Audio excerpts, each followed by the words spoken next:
Cool. All right. Well, welcome everybody this afternoon for the first session. I'll let people in as they turn up.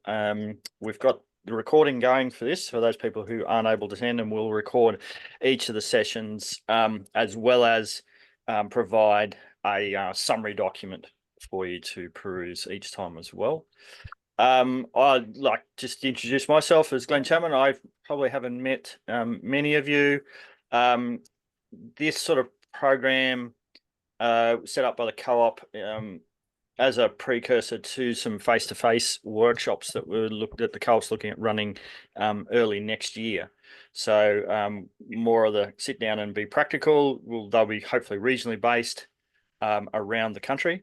But this is sort of to give you an back. It appears that most people have done the course or some training before, so we'll go back over some of the fundamentals just to brush up and get everybody grounded into the information.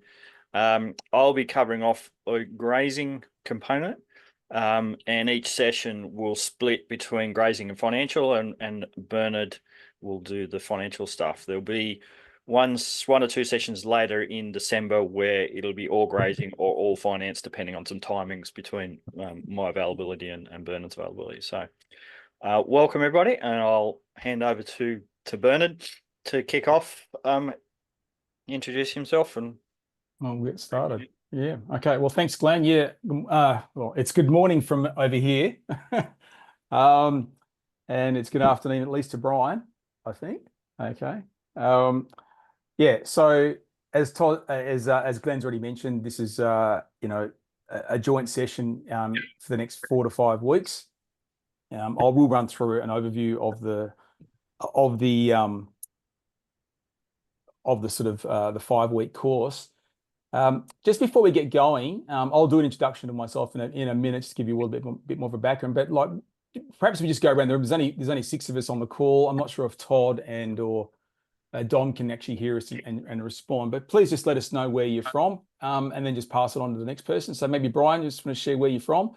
Superb. Thanks, Bernard. Brian Wilberg, Mid-North Coast, New South Wales. Okay. Paradise. Yeah. Okay. All right. And Sam, where are you from? Where are you based? Sam Johnson, from Young in central New South Wales. All right. Okay.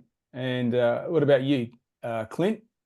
Yeah, Clint Taylor, Central Tablelands, just north of Rolleston, also Paradise. Excellent. Excellent. And Paul, whereabouts are you based?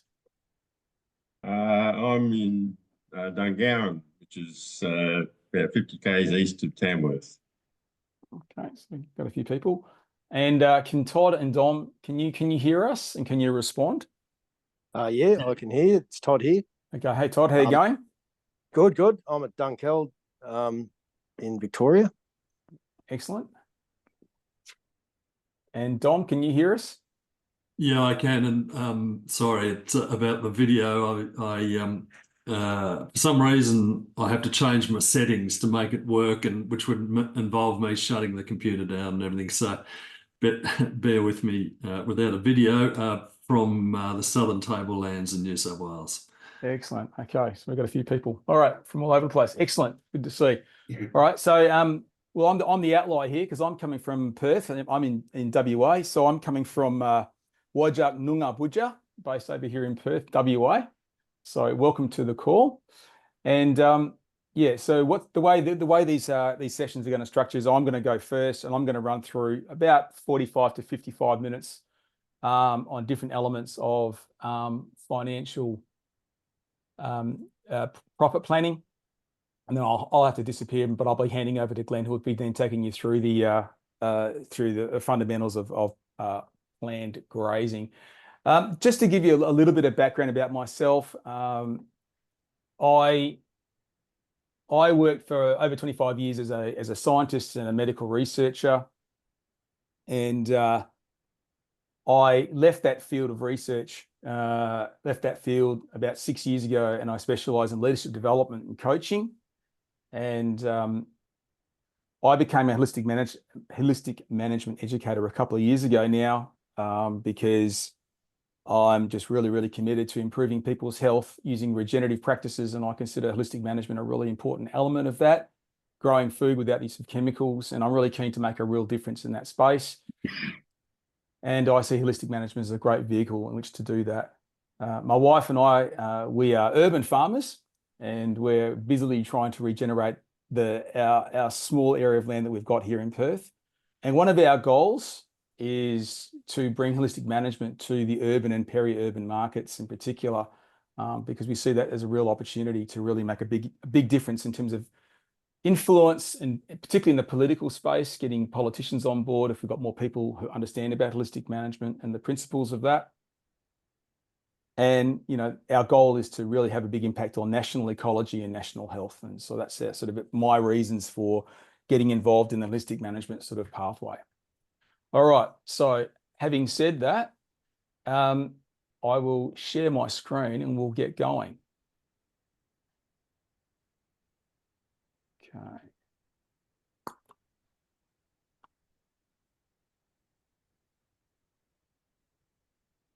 All right. So hopefully you can see my slides here. Okay, can everyone see the series overview overhead? Beautiful. All right, so I just want to quickly run through in the next minute or so, or the next minute, exactly what's going to be covered, at least from the profit planning side of things. So today is module 1, which is really just an introduction to planning profit. And I will touch towards the end on a little bit about growth, particularly with respect to planning profit. In the next module next week, it's just going to be a lot more detail on planning profit. And then, as Glen's already touched on, I'm not going to be available on December the 3rd. So you have a particular bonus on December 3. You're going to have 2 hours with Glen on December 3. And so I'm sure Glen's got lots of exciting things planned for you, all around grazing planning on that particular day. Then on December 10, module 3, which is all about wealth generating expenses. And there's a little bit there about how we can manage debt. And that's a really important element. And the last module on December 17, I'm going to do a little bit on land planning, just how land planning incorporates with the profit planning side of holistic management. And we'll also talk about how we monitor our profit as we go forward. All right. Any questions on any of that before we get going? Okay, excellent. Now, I like to run fairly informal programs and courses. So if questions do come up, please raise your hand or put the little react symbol up as we're going, and we'll get to those questions. I will stop regularly to ask questions, but if a burning question does come up, please feel free to ask it. And if I miss your hand, just speak out loud. Okay. So planning profit. So a quick conversation to start with is, what does the word profit mean to you? So who'd like to say what the word profit means to you? I'll just say it's the gap between the money you get for something and the cost of getting that product. Yeah, yeah. Anything else? What the word profit might mean? Just a surplus for me, Bernard. A surplus, yeah, yeah. Prosperity. Prosperity, yeah, Yeah. That's a good one. So, working with a lot of businesses where cash profit might not be the key driver, but using prosperity as a definition gives you the ability to encompass that and the other components of that. Yeah, very good. I know in the holistic management space, I think it's often sort of lost or forgotten, but profit, refers to sort of financial profitability, but also another important element is environmental profitability. And I think that's a really important thing to consider and to keep in mind as well. And here's a big one, because we know that people, even the clients that I've been working with since becoming an educator, a lot of people do struggle with their finances. And so, why do you think people do struggle with their finances? Any ideas? I think habits, just habitually doing things or not doing things. Yeah, yeah. Anything else? Uneven cash flow. Hang on. That's it. Paul, you want to go first?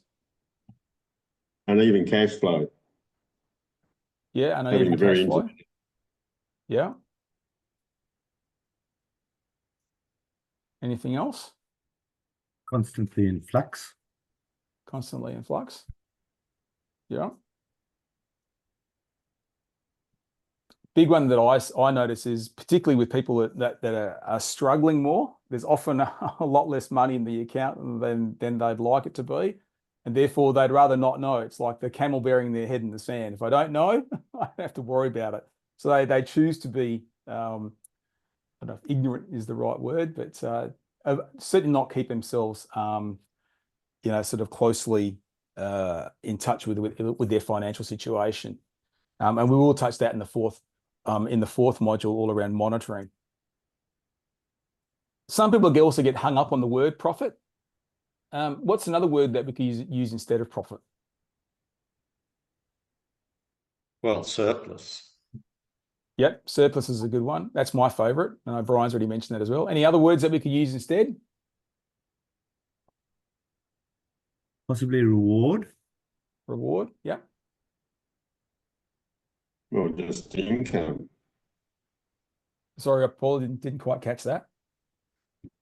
Just income. Yeah, okay. Income, yep. Todd, any thoughts?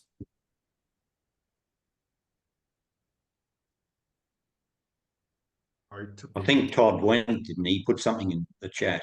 Oh, he may have. Oh. No, I didn't. Or I just couldn't think of anything to use instead of profit. That's No, okay. No sorry. worries. It's all good. Yeah, I think health could be a good one as well. Health might be a good alternative as well. All right. It's just important to sort of keep some of these things in mind when we're going through and talking about planning profit. Abundance. Sorry, just came to mind. Abundance, that's an excellent word. Yeah, I like that. Yeah, that's really good. All right. Planning profit. And then we've all seen and heard this one. If we fail to plan, then we are planning to fail. And I think, at least from some of the clients that we've worked with, it's that failing to plan and they wonder why they're not getting ahead or not sort of making progress year on year. And I think the planning element is often overlooked, but it's actually a very important part of the whole process. So as I understand it, when Alan Savory was developing the holistic management framework, he realized that his clients needed a holistic approach to the way they manage their land, and that included their finances. And I don't know if Glen actually was the first person who coined this term. I've certainly heard Glen say this. If you're not financially viable, then you're not sustainable. And I think that really encapsulates what a lot of regenerative farmers and holistic management practitioners are trying to achieve. They want to be sustainable and regenerative, but if you're not financially viable, at some point you might run out of money and you won't be able to do anything. So getting the finances in order is a really important aspect of the entire process. And that's why Alan, when Alan revised his framework, he made sure that the finances were in it.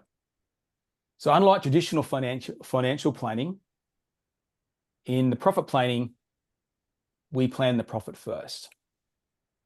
And that's the key difference.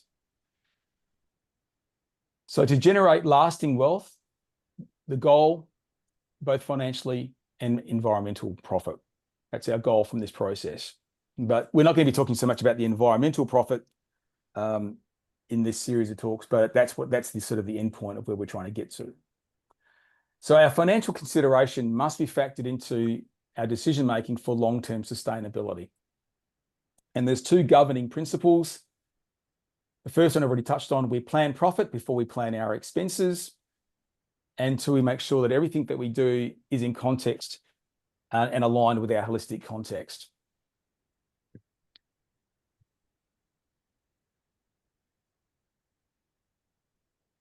So the planning process starts and there's a preliminary planning phase. And we will go through this more in some of the later modules.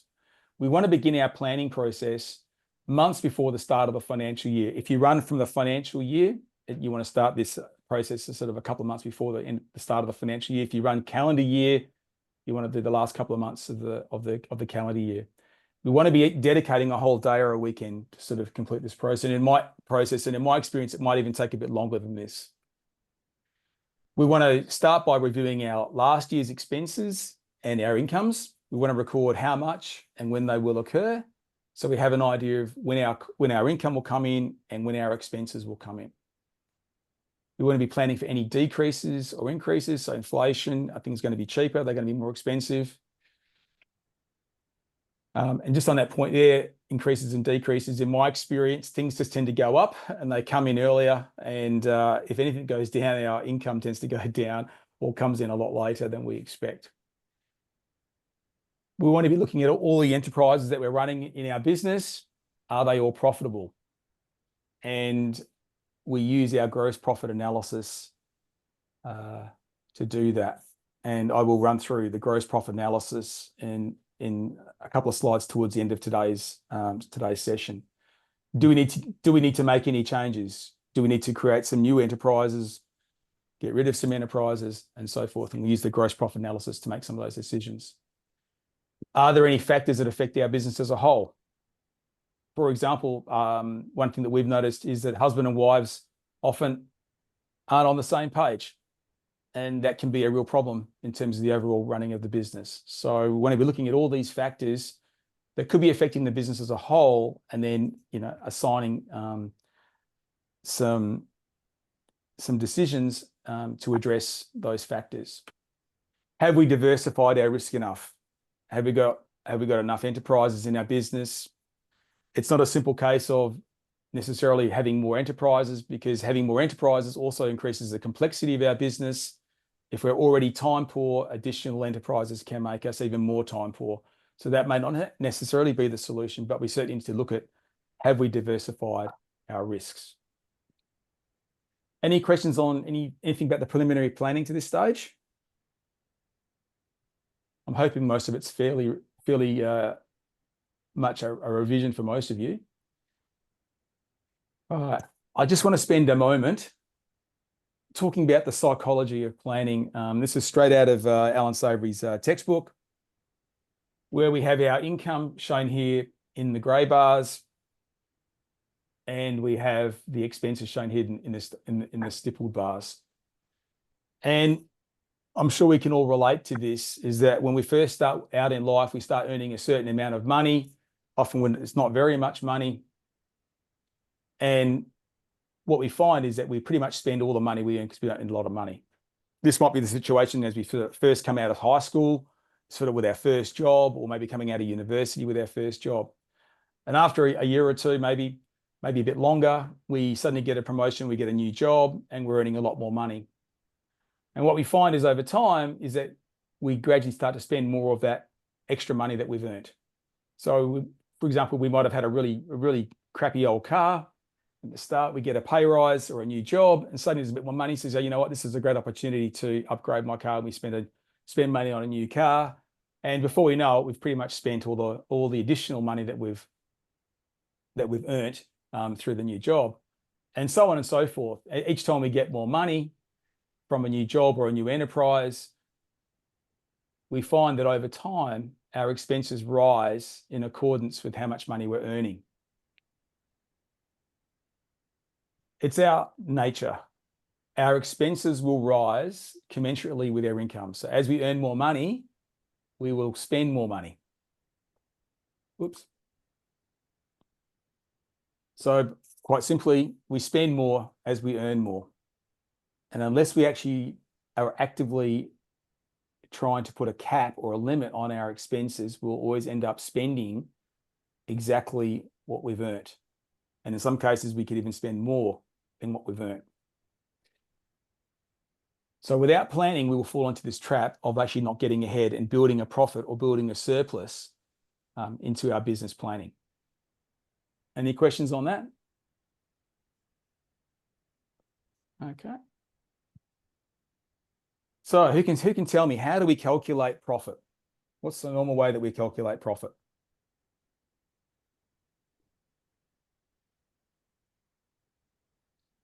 The normal way, it's income minus expenses. Excellent. Income minus expenses equals our profit. In holistic planning, we plan the profit first before our expenses. Planning process is actually much more important than anything else that we do. If we don't plan to limit our expenses and plan our profit, then we'll just fall into the trap of what I showed in the previous slide. We'll end up spending exactly as much as we earned. And I've got a dot. So okay, this is just a minor point here I was going to mention. One of the reasons why we want to build our profit or build a surplus or an abundance into our business planning is that when we're doing our land planning, and I'll touch on this in the 4th module, we don't want to be borrowing money. That's the worst way to be borrowing to acquire money. We don't want to be borrowing money because when we borrow it, it always comes with interest. So it's always going to cost us more. So if we can do any improvements to our land, if we can use that from our surplus or our profit, that's ultimately a better way to do this. So we want to be building our profit into our business so that we can use that profit any way we choose, whether it's into land planning or something else. So this is the way we go about the process. So firstly, we have our planned income shown here in the grey bar. Now, in holistic management, it's recommended as a starting point. Excuse me, my voice has just gone. Recommended as a starting point that we aim for a surplus or a profit of 50% of our estimated income. So we would say this is how much money shown here with this bracket here. This is the area here that we want to plan as our profit. And so the way we want to turn the traditional way of calculating profit is income minus expenses. We want to now turn it around and say, well, our income, this is our income, and this is how much profit we want to make. This is what we're left over, and this is our expenses. So why do we do this? Why do we calculate our expenses this way? To keep a lid on our expenses. Yeah, excellent answer. Exactly right. Can encourage creativity as well in finding cuts to those expenses. Yeah, absolutely. And we'll touch more on that in the next session, in next week's session. Yeah, so by calculating income minus profit as our expenses, this automatically puts a limit or a cap on our expenses. So we have something to work with. Now, in the textbook, Sabri recommends starting with a planned surplus or profit of 50%. For some people, that may not be a possibility. That may be too ambitious a goal, 50%. So as we'll touch on in the later sessions, you might want to plan a surplus or profit of 25 or 20%, maybe even 10 or 15%, depending if you've got a very high expense sort of enterprise. The important point is that you definitely want to be aiming to plan some sort of a profit or a surplus and then adjusting our expenses accordingly, which as we'll get into in next week's session. Right. So in what ways can we increase our profit or our surplus? What do you think? There's 2 basic ways we can do this. How can we increase our surplus? Increase your sales. Yep. Yeah. So you can increase your income. And what's the other way? Decrease your expenses. Yeah, exactly right. Okay, we can reduce our expenses or we can increase our income. Doing both will ensure that we can grow or increase our profit or our surplus. Okay, so this is a little take that I have on holistic management. So you won't find this in the textbook. This is how I like to see holistic management. I think holistic management has sort of 2 phases. There's an open phase, which is all about maximizing growth. And then there's a closed phase, which is all about budgeting. So if we look at the open phase, first of all, there's an open phase for grazing, which is all about how do we maximize our pasture growth for grazing cattle and so on, or other livestock, okay? And Glen will certainly go through that in his grazing planning with you. And like we can, there's an open phase for our grazing. There's also an open phase for our finances. This is about how can we maximize our income or grow our income. So I like to think that our finances and our grazing are quite aligned, that there's an open phase, a growth phase to that. I'm quite simplistic in my thinking. I like to keep things nice and simple. So this is, I find, a really simple way of looking at it. And in the closed phase, there's a closed phase for the grazing planning. And this is all about budgeting the food that we've got for our livestock. And similarly with our finances, we want to be budgeting our expenses to cap our expenses so we can ensure we've got that profit. So I like to just look at it. There's the two phases that I think they're aligned. They may not necessarily be aligned from a seasonality point of view, but they're certainly aligned in terms of a growth or a budgeting phase. Any questions or comments on any of that?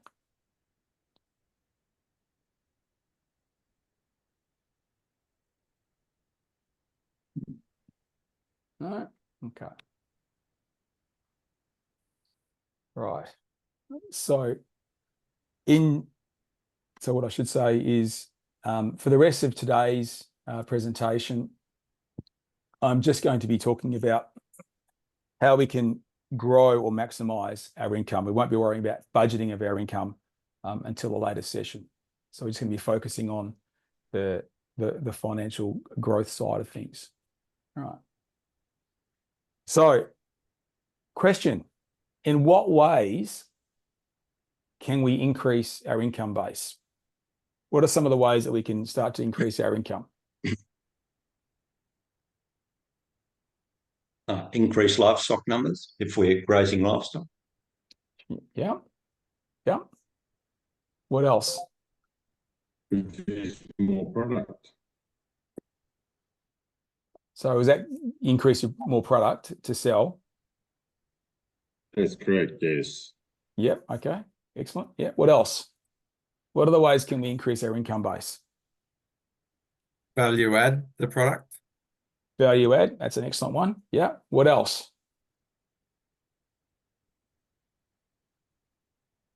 Increase the price of your product. That's a very simple one, but a very good one that's often overlooked. Yeah. Can you get more for what you're trying to sell? Yeah. Any other ideas? We're just exploring ideas right here. So any other New thoughts? enterprises? What was that, Brian? New enterprises. New enterprises? Yep. Anything else?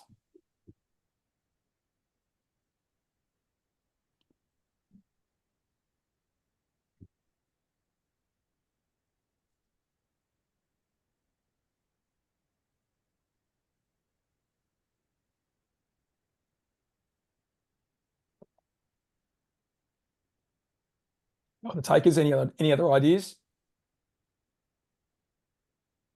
All right. Well, we've got quite a few already. So this is what I came up with. So we can certainly produce or grow more product.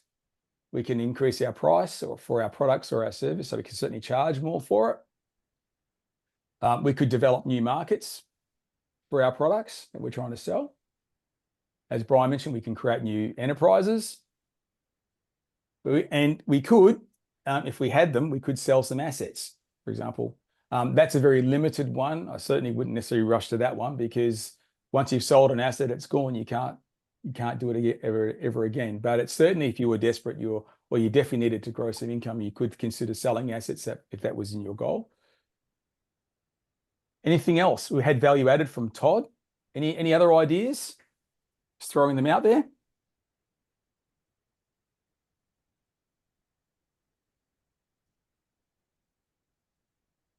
No.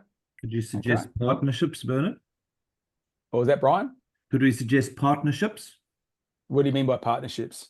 Going to business with a neighbor. Let's say you produce wieners, they finish, or just getting bigger volumes. Yeah. To take, again, that's marketing, I suppose. Yeah. Yeah. I mean, partnerships for sure. I mean, that would certainly fall under the enterprise side of things. It's a new enterprise, but yeah, I mean, we want to be certainly exploring all those things. There's really, as we're going to come into in a minute, the ways that we can increase there's really no limit to the ways that we could potentially increase our income.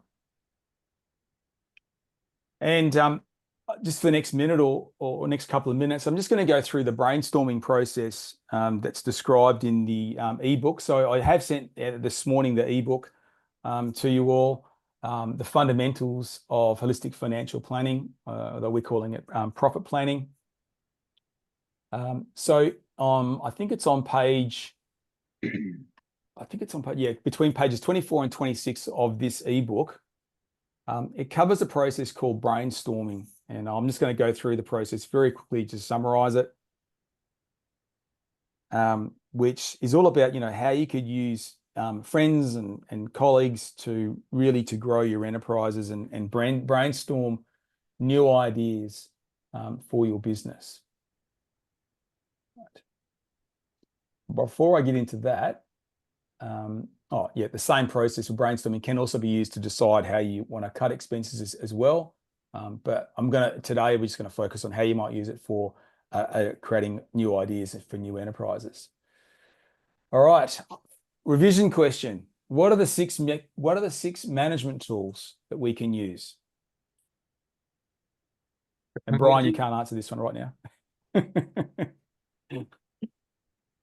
So we've got technology. Yes. That's one. Fire. Two. Yep. What else? Animal impact. Yeah. That's three. There's three more to go. What else is there?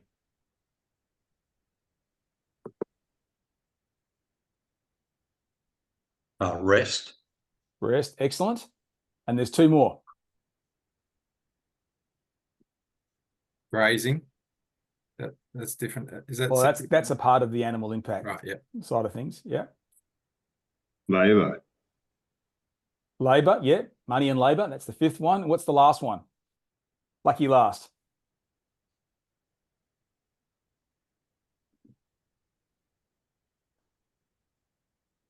Any ideas? All right, I'll take you all out of your misery.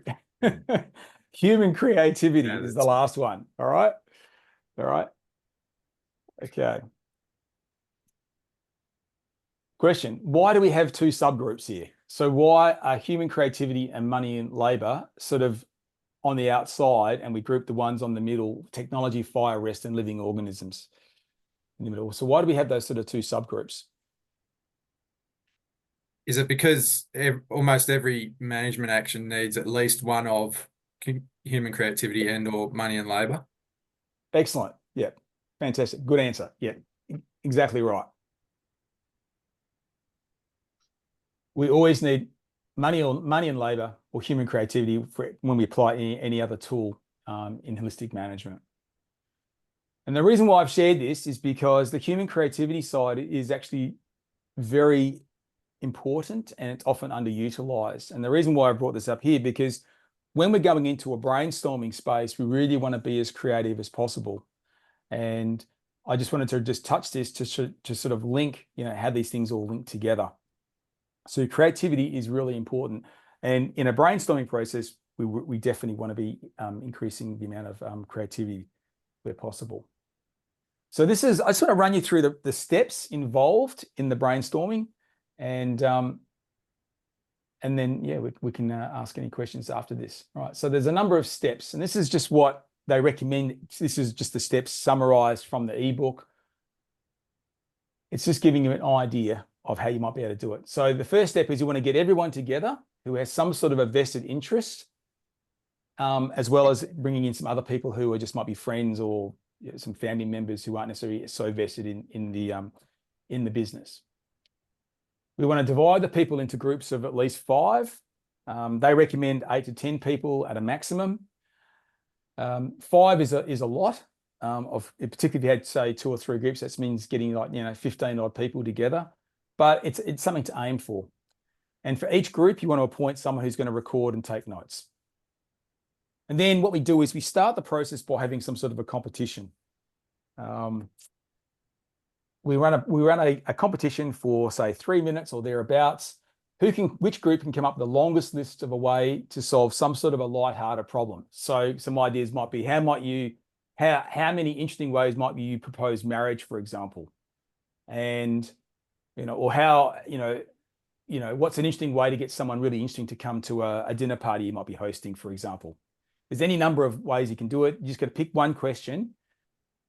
Important point is that there's no discussion, there's no judgment of the ideas that are put forward. Every idea that gets put down gets recorded by the person who's recording everything. And only the number of ideas count. It doesn't matter the quality necessarily or how feasible or realistic or anything. It's simply the number of ideas that count. You start the timer at the end, you read the lists and award some sort of a prize to the winning group. And that could be whatever you choose to do. So the question is, why do we start with some sort of a light-hearted problem if you're going through this process? What do you think? To overcome, what would you call it? Normal inertia and lightheartedness. Yeah. It just gets the juices flowing. Exactly. Yeah. Working on some sort of a lighthearted problem really helps get the creative juices going. And there's nothing worse if you're trying to brainstorm some sort of an idea and you just come in really cold. You want to be warmed up. So you've got to get those juices flowing. So that's why they suggest starting with some sort of a lighthearted problem. In the ebook, they really go into sort of a bit more detail how this all works. So once you've got the lighthearted problem out of the way, then what we want to be doing is tackling the real issue, which might be, what's the enterprise? What's a new enterprise for the business? And we want to try and find what would be the best one or two enterprises that we could start for our business. So we put the serious problem on the table, and then we let the groups compete in the same way, but this time we go for 10 minutes. And then every idea gets listed or solution gets proposed, and it doesn't really matter at this stage how fantastic or unrealistic the idea might be. Even a very unrealistic or some fantastic idea could be developed into a very, very good idea. So we don't want to be stopping anything at this stage. We appoint a facilitator who doesn't participate but ensures the groups follows the rules. There's no judgment allowed. All ideas are welcome. No one can dominate. Okay. Often very extroverted people may tend to dominate the process, so we don't want that happening. So the facilitator makes sure no one actually dominates the process. There's no talking. If there's an awkward silence, we're not allowing people to just start talking to break the awkwardness of that silence. Often at the end of the silent period, people can actually generate ideas. So as soon as one idea comes, other ideas tend to flow. So we don't want to break that silence. We do allow cheating. If another group suggests an idea that someone else overhears from another group, allow that, because that can spark a fresh run of ideas. So then what we do is we have each person then for another 10 minutes then take the lists that have been developed by each group, and then they work on them again for about 10 minutes to create additional ideas or to refine those that have already been presented, and we write them down on paper. And then from these final lists, what we do is we then pick the ones that have the potential and we develop those. And this is a direct quote from the ebook, pounds of beef per hectare might be only one of a million ways to assess the potential of land and the value of its production. I think that's a really, really cute little quote there. And so really when it comes to brainstorming new ideas, what you could do, you're only limited by your actual creativity, and really good practitioners of holistic management do seem to be quite creative in the way they go about things. So it's really worth trying to develop your creativity. Having brainstormed with everybody and we've chosen an enterprise or some course of action, we then want to run the idea through our checking questions, which I'm not going to go through today, to make sure it's aligned with your holistic context. We do want to estimate the gross profit analysis. We want to do some research and work out the best case scenario, a worst case scenario, and something in between. So we basically want to be estimating what we think the enterprise might cost, how much money we might make, and then what we might be making it as sort of an estimated profit. And we want to be making sort of best and worst case. So we plan for much higher income and lower costs to get a sort of a best case scenario and something that might be an equivalent worst case scenario. just so we have an idea of what we could be looking for. We want to be estimating some sort of dollar per hour or dollar per hectare for the enterprise. So you might be able to compare a new enterprise with an existing enterprise. And I do like this. I came across this from a book by Joel Salatin. It's really important to keep in mind what you think your minimum hourly rate should be. And the goal is to aim to achieve your minimum hourly rate within sort of 2 years of starting a new enterprise. The first year, there's going to be getting it up and running and so on and so forth. But hopefully by year 2, it's actually producing at what you expect to be your minimum hourly rate. Joel Salatin, he's quite, what's the word? Quite calculating. His sort of philosophy is if it's not making the minimum hourly rate within a couple of years, that's it, you can the enterprise. That might be a little bit too harsh for some people, but it's certainly something to aim for. Okay. Any questions on any of that? I probably agree with your comment there at the end that if you're developing a new market, it's possibly going to have a longer lead time to get up to that minimum hourly rate. So yeah, it it may be a slightly longer lead in. Yeah, yeah. It's just something that I came across by one of Joel Salatin's books. I think he's got a very unusual, not unusual, it's based on his practical experience. He bases his ideas that to be a successful farmer, you need to be based, within 25 miles, so 40 kilometers of a town that's, over 100,000 people, which might work in, say, the US context where there's lots of towns where you could be located 25 miles from. But in the Australian context, those sort of larger towns are going to be fewer and further between. So, but that's his context, and that's just what he thinks. But the important point I think to keep in mind is to have an idea of how many dollars per hour you want to earn from your enterprises. We've worked with clients, and they were completely oblivious to how much money they were earning per hour for their various enterprises, and I can demonstrate that on the next slide, actually. And the other one, which after working with David Pratt on the sort of similar vein of what Joel's talking about, is when we're investing money, and this will come into your land planning component as well, is that we aim to get 100% return on our investment of expenses in a year.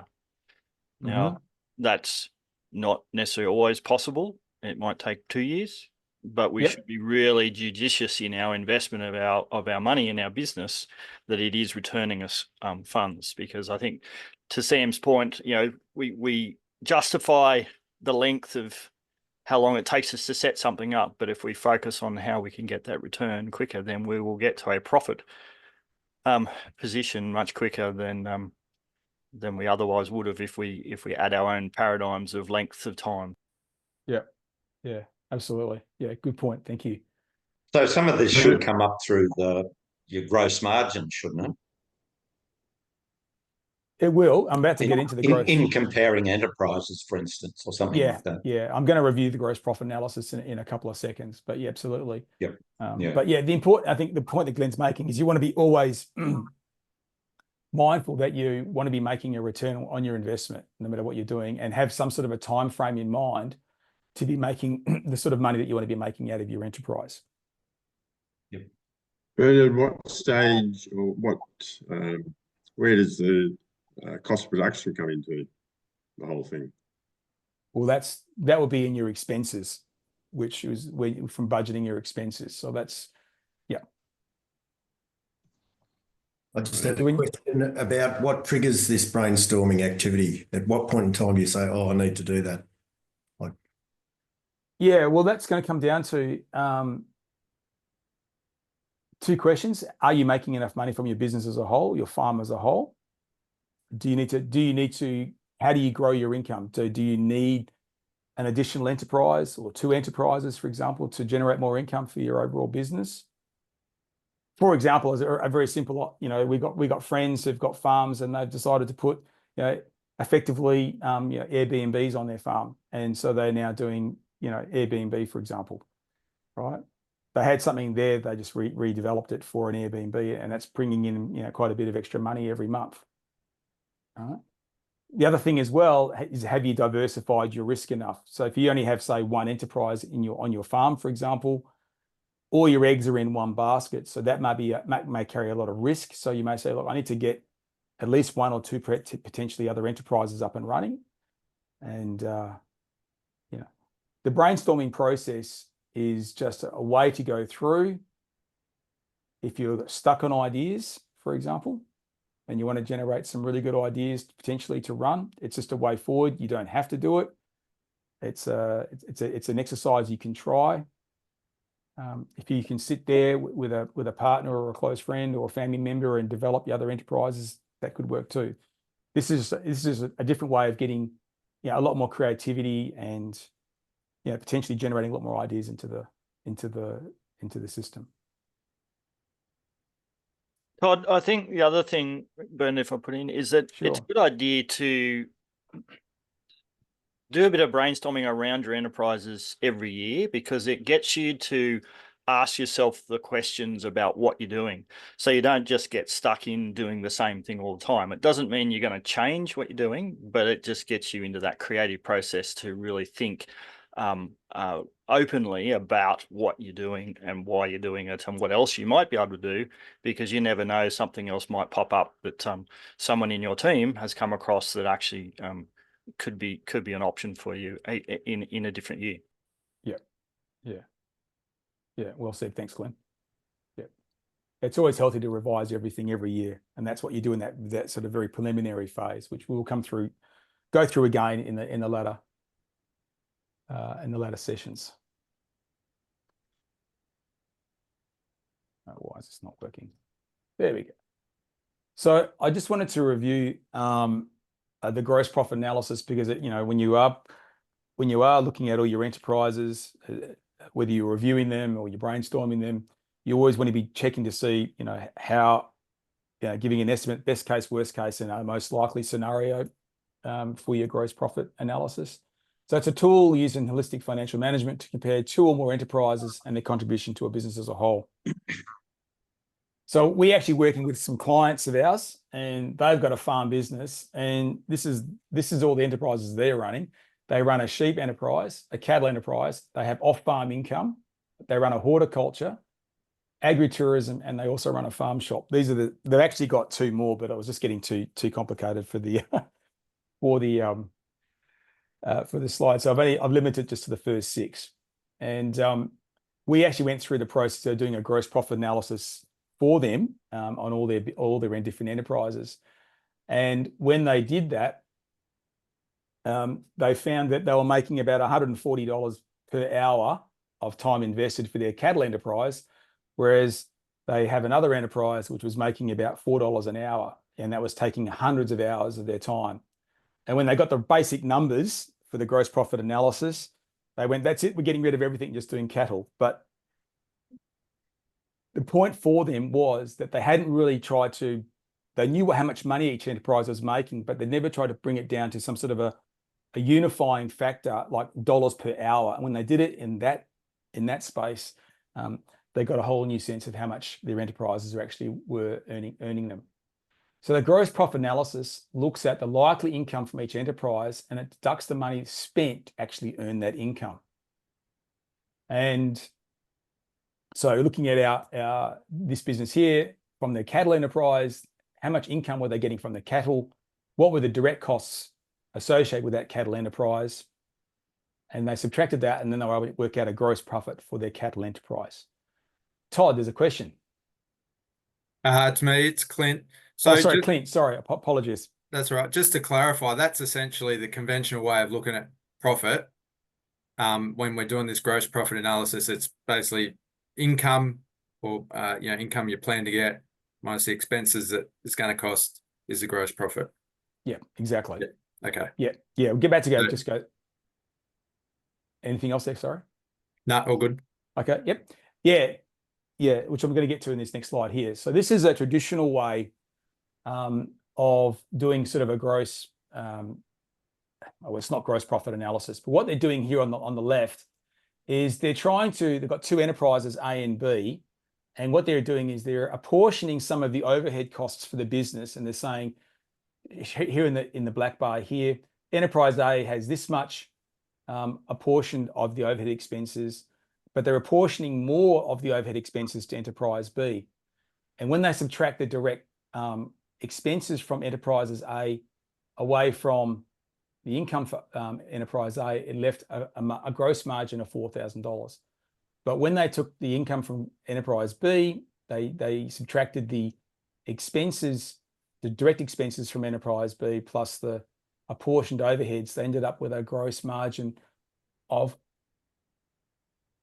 I can't read that now. It's $4,000, sorry, and it was $6,000 for enterprise A. So in that scenario, when they were apportioning some of the overhead costs, A was the more profitable enterprise. But in gross profit analysis, we don't try to apportion any of the overhead costs. We just look at the direct costs for each of those enterprises. And when you do that in this situation, enterprise B becomes more profitable with a gross profit of $11,000 compared to enterprise A with a profit of $9,000. So when we don't apportion the overhead costs, enterprise B is more profitable. And so it's just giving a different way of looking at it, which actually helps you to see exactly how much money each enterprise is actually earning. And it's really important to keep that in mind. Okay, any questions on any of that? The devil's in the detail there, isn't it? Where you pull out, decide what is fixed costs and what are direct costs. Yes. I'm just thinking if you go into another enterprise where rates become, part of the new enterprise, and for instance, if you lease on more land or something like that, that would become a variable cost. Is that correct in that instance? So I mean, I can understand the reason for doing it this way. Yep. But there could be circumstances where expenses which may be fixed in one instance are variable in another.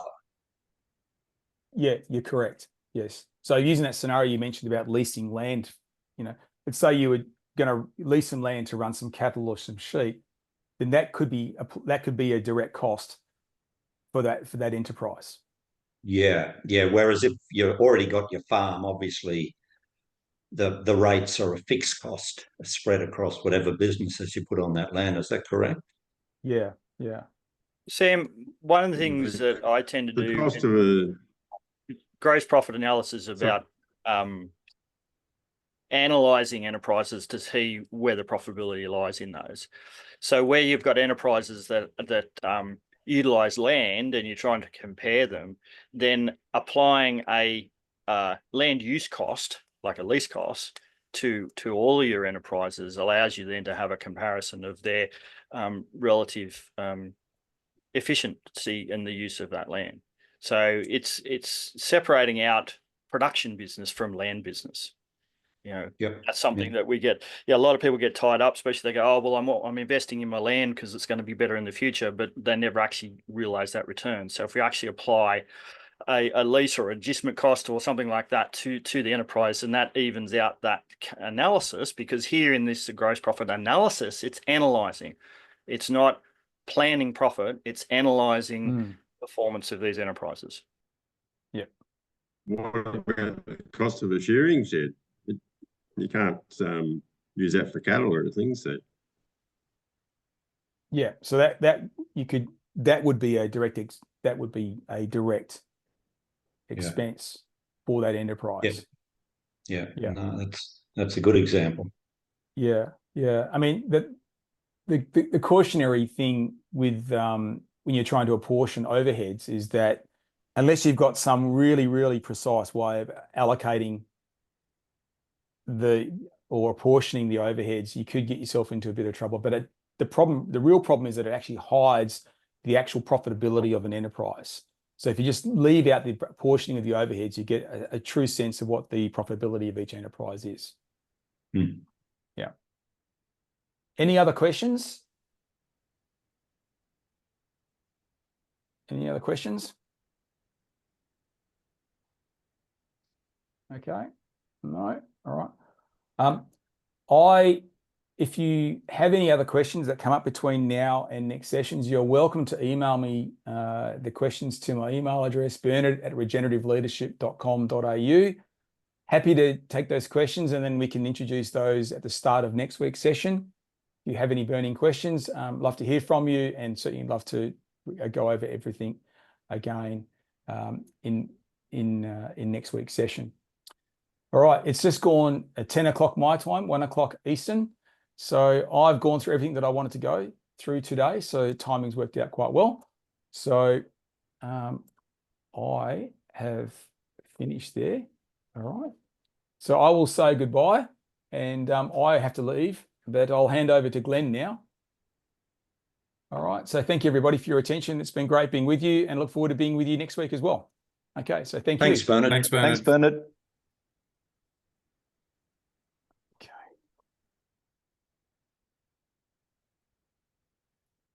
I suppose that puts me on the spot now. He's done it exactly to the minute, so that's pretty good. I don't know how I'll go to that level, but anyway, we'll see how we go. I'll flick onto here and welcome Jennifer. Just so everybody, can you just give us a little where you're from, Jennifer, just so we just went around just so where we're located. I'm sorry. I was no problems at all. No problems at all. Life happens. So yeah, I'm Jennifer from Carbon West. I run a small consultancy in Perth. We work with farmers to measure their carbon through the AccuScheme carbon projects. But yeah, I was farming myself. I'm a farmer's daughter. I'm just really interested in the whole I guess ethos and the holistic management principles that I've not really delved into. I'm a member of the cooperative, but I'm not farming at the moment either, so can't actually apply it. But yeah, that's my interest. Thanks for Jennifer. Thank you. We've got you're now our WA representative. We've got a few for New South Wales, and in the group as a whole, we've actually got I think someone from Queensland, New South Wales, Victoria, Tassie, and WA. I don't think we're going to anybody from South Australia or the Northern Territory. Okay, so Bernard's just finished off the financial stuff, and what I will kick into now. Oh, sorry. Excuse me. Just trying to get my Zoom to work for me.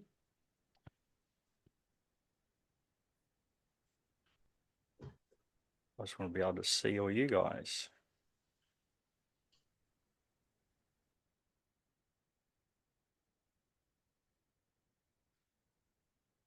That's not going to work for me.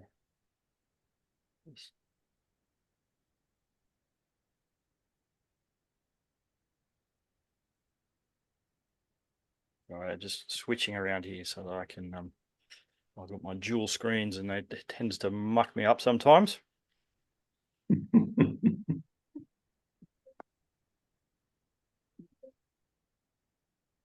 Righto, here we go.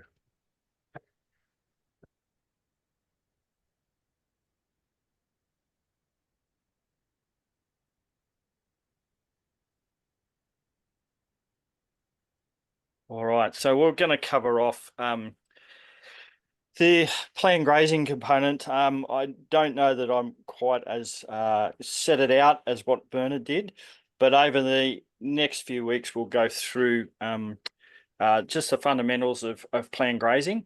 We'll see where we get to at the end in actually starting to work on a grazing plan, but this is more about all the components we go to be able to create that plan. As I said, this is sort of a precursor to some face-to-face workshops we're looking at having in new year, and that would be really the time to sit down and take this and really get in and doing your own plans. So as far as the planned grazing, we're allowing us there as a tool to be able to manage our landscape, and we'll have a look at in a sec, and improving our landscape health, enhancing productivity, restoring, and in leading on from what Bern has been talking about, creating economic profit. This is a general program of what we will go through. So while we're planning grazing, we'll look at grazing, overgrazing, and those growth rates and how we look at managing those. All importantly, managing recovery periods and what they are in our graze period, utilising time density and paddock numbers as part of our planning process. How do we determine our correct stocking rates? How do we measure our forage and plan for drought reserves? Looking at our enterprises, our stocking rates, and our economics. So we really want to make sure that we're tying that back into our profit planning and our productivity. The difference between our planning in the growing and non-growing seasons, and then looking at your grazing planning, implementing, monitoring, and controlling that on an ongoing basis. So always like to start and come back to, as we said, fundamentals.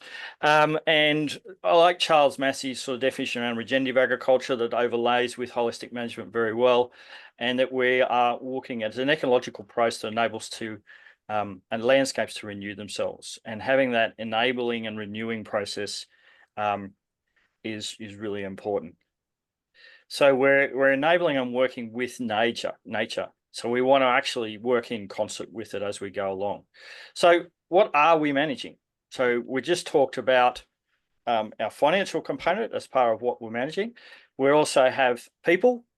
So we've got our business, people in our business, decision makers, families, partners, community, and all the people there. So we're talking about holistic management is those wholes that we affect us within and without of what we're managing. We're managing our environment, which includes looking at our biology, soils, animal, water, plants, insects, all of those components of it. And then what we've just gone through with Bernard and started off is looking at our economics, or as I said, prosperity. What's our enterprise mixes? How do we market? What's our cost bases? How productive we are, and what products are we producing as examples of what we're managing there. So just to step backwards, what we deal with and what we manage is very complex. And it's connected. I love this little picture of the connectedness of what we're doing and how complex it is. Oh, my little slide mucked up there. And in talking about that, we need to think about that interconnectedness whenever we're making our decisions, so that we're not just focused on down one little pathway and not looking at how it affects us. So when we're, even when you're deciding from an economic point of view what enterprises to look at, you also want to look at how those enterprises interact with each other. And so we might do a pure economic analysis, but that's when the checking questions, the context checking questions, then bring us back into thinking of those holistically. How does this affect the social dynamic of our business? How is this going to affect our environmental impact of our business? So we're managing that complexity on a daily basis. So really what we're trying to do is make decisions that are socially, environmentally, economically balanced. So we're looking at a couple of components of these. So as Bernard's outlined, we need a vision. We need a context. Our holistic context gives us that vision, that picture of where we're going and what we're doing.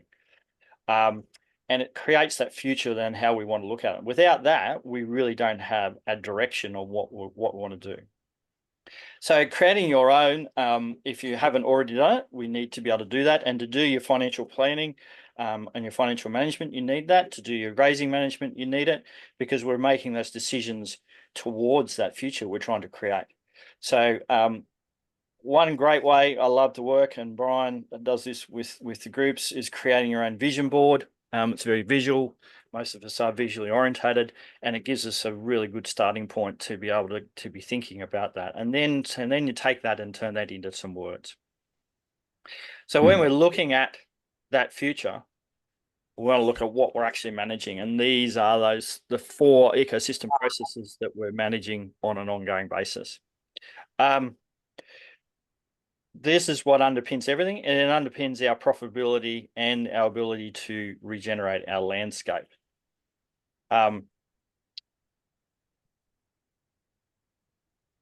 If we think of those like I think it's called a tetrahedron, like each one of these has an influence on the others. And so if we think about any one of the sides of these triangles, we can't change the size of one of those components without it influencing all of the other components.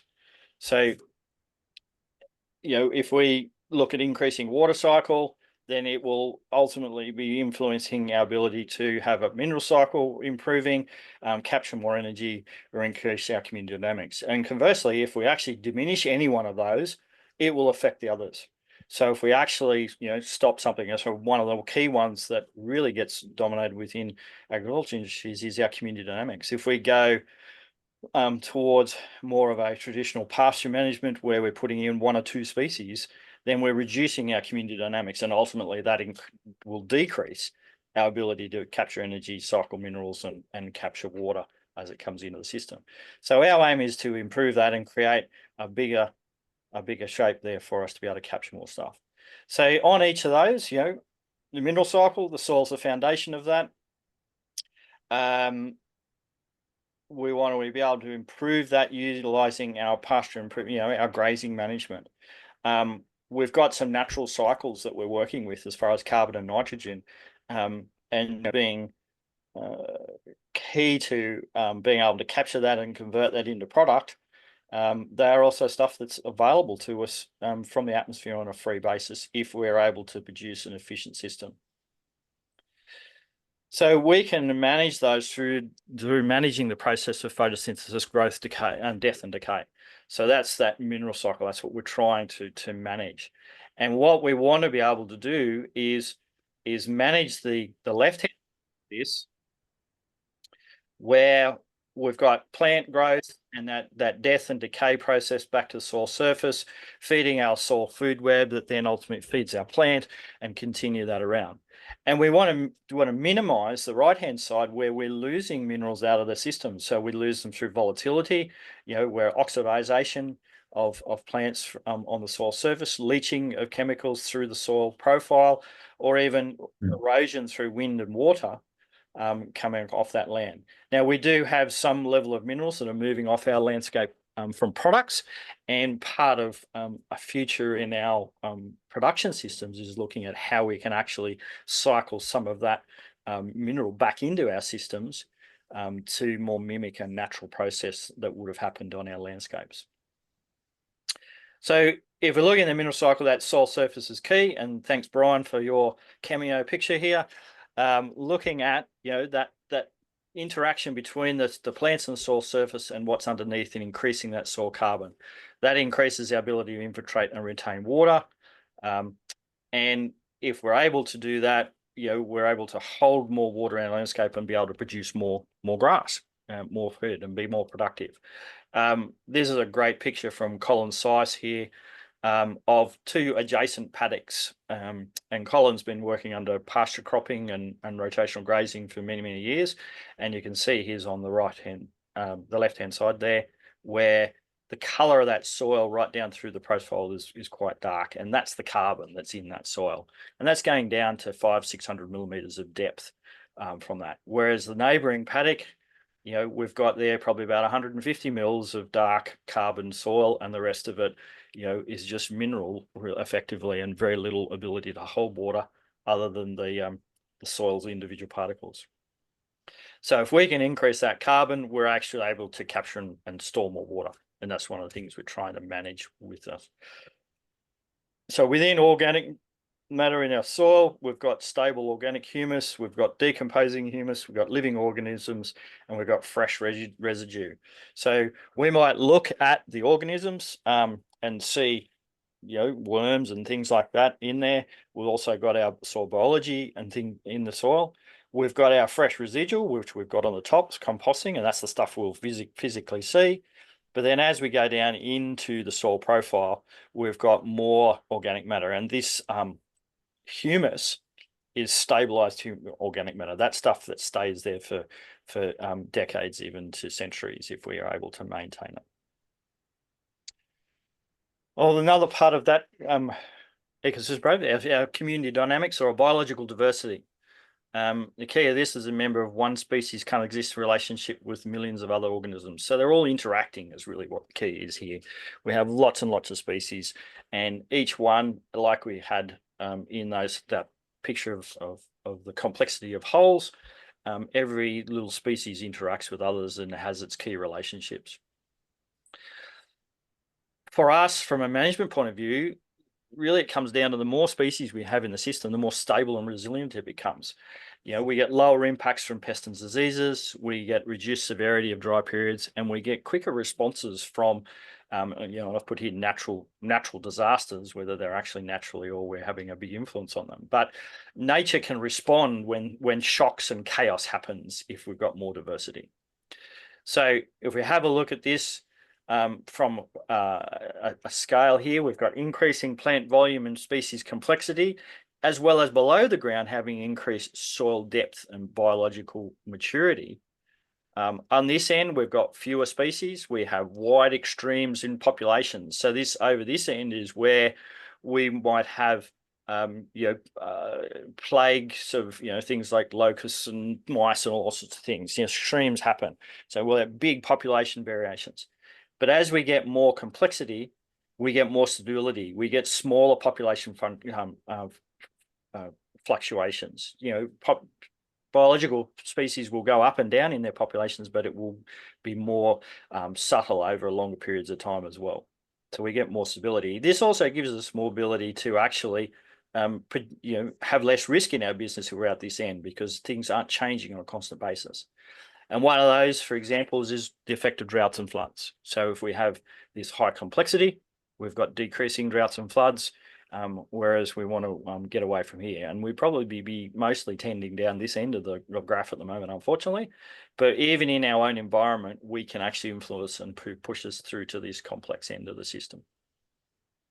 So here's just a little bit of research from two different projects around the world, just to emphasize this fact. Cedar Creek in the US and the Jena project in Germany. There's actually some new data that's just come out of the Jena project as well that continues to reinforce this. They're both very long-term projects looking at complexity and diversity in production systems. And you can see here in all of these different services that it's listed, as we improve and increase the number of species richness, we get improvements of all of those services. Okay, not one single one decreases as we add more complexity to that system. So that includes yield stability and forage yield. If we're talking about our profitability and being able to graze more grass and have more ability, as we increase it, we have more forage yield. So it's one of those key that sort of goes against some of the paradigms that we've been hearing over the many years from research about high productive pastures. That diversity, we got to remember, it's got to be below the ground as well in this, the soil food web. And I love this little picture here that I picked up from a research paper, and just showing that complexity. We've got living roots here, the interaction between, we've got fungal hyphae, protozoates, all different bacteria and even viruses in that system that are all adding to that. And as you get closer to the soil root, this rhizosphere, you actually have more complexity than you do when you come back out here into your bulk soil, where you've got less interaction with the exudates and things coming from the plant.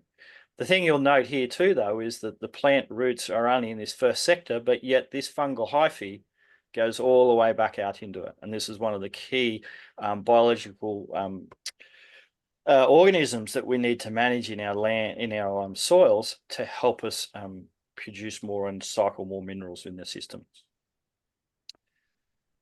Energy flow and capture and flow. I put it down as energy capture because we have to capture energy and then it flows through our system as it goes from that photosynthetic action into conversion into an animal, from it eating it, for example, or decay.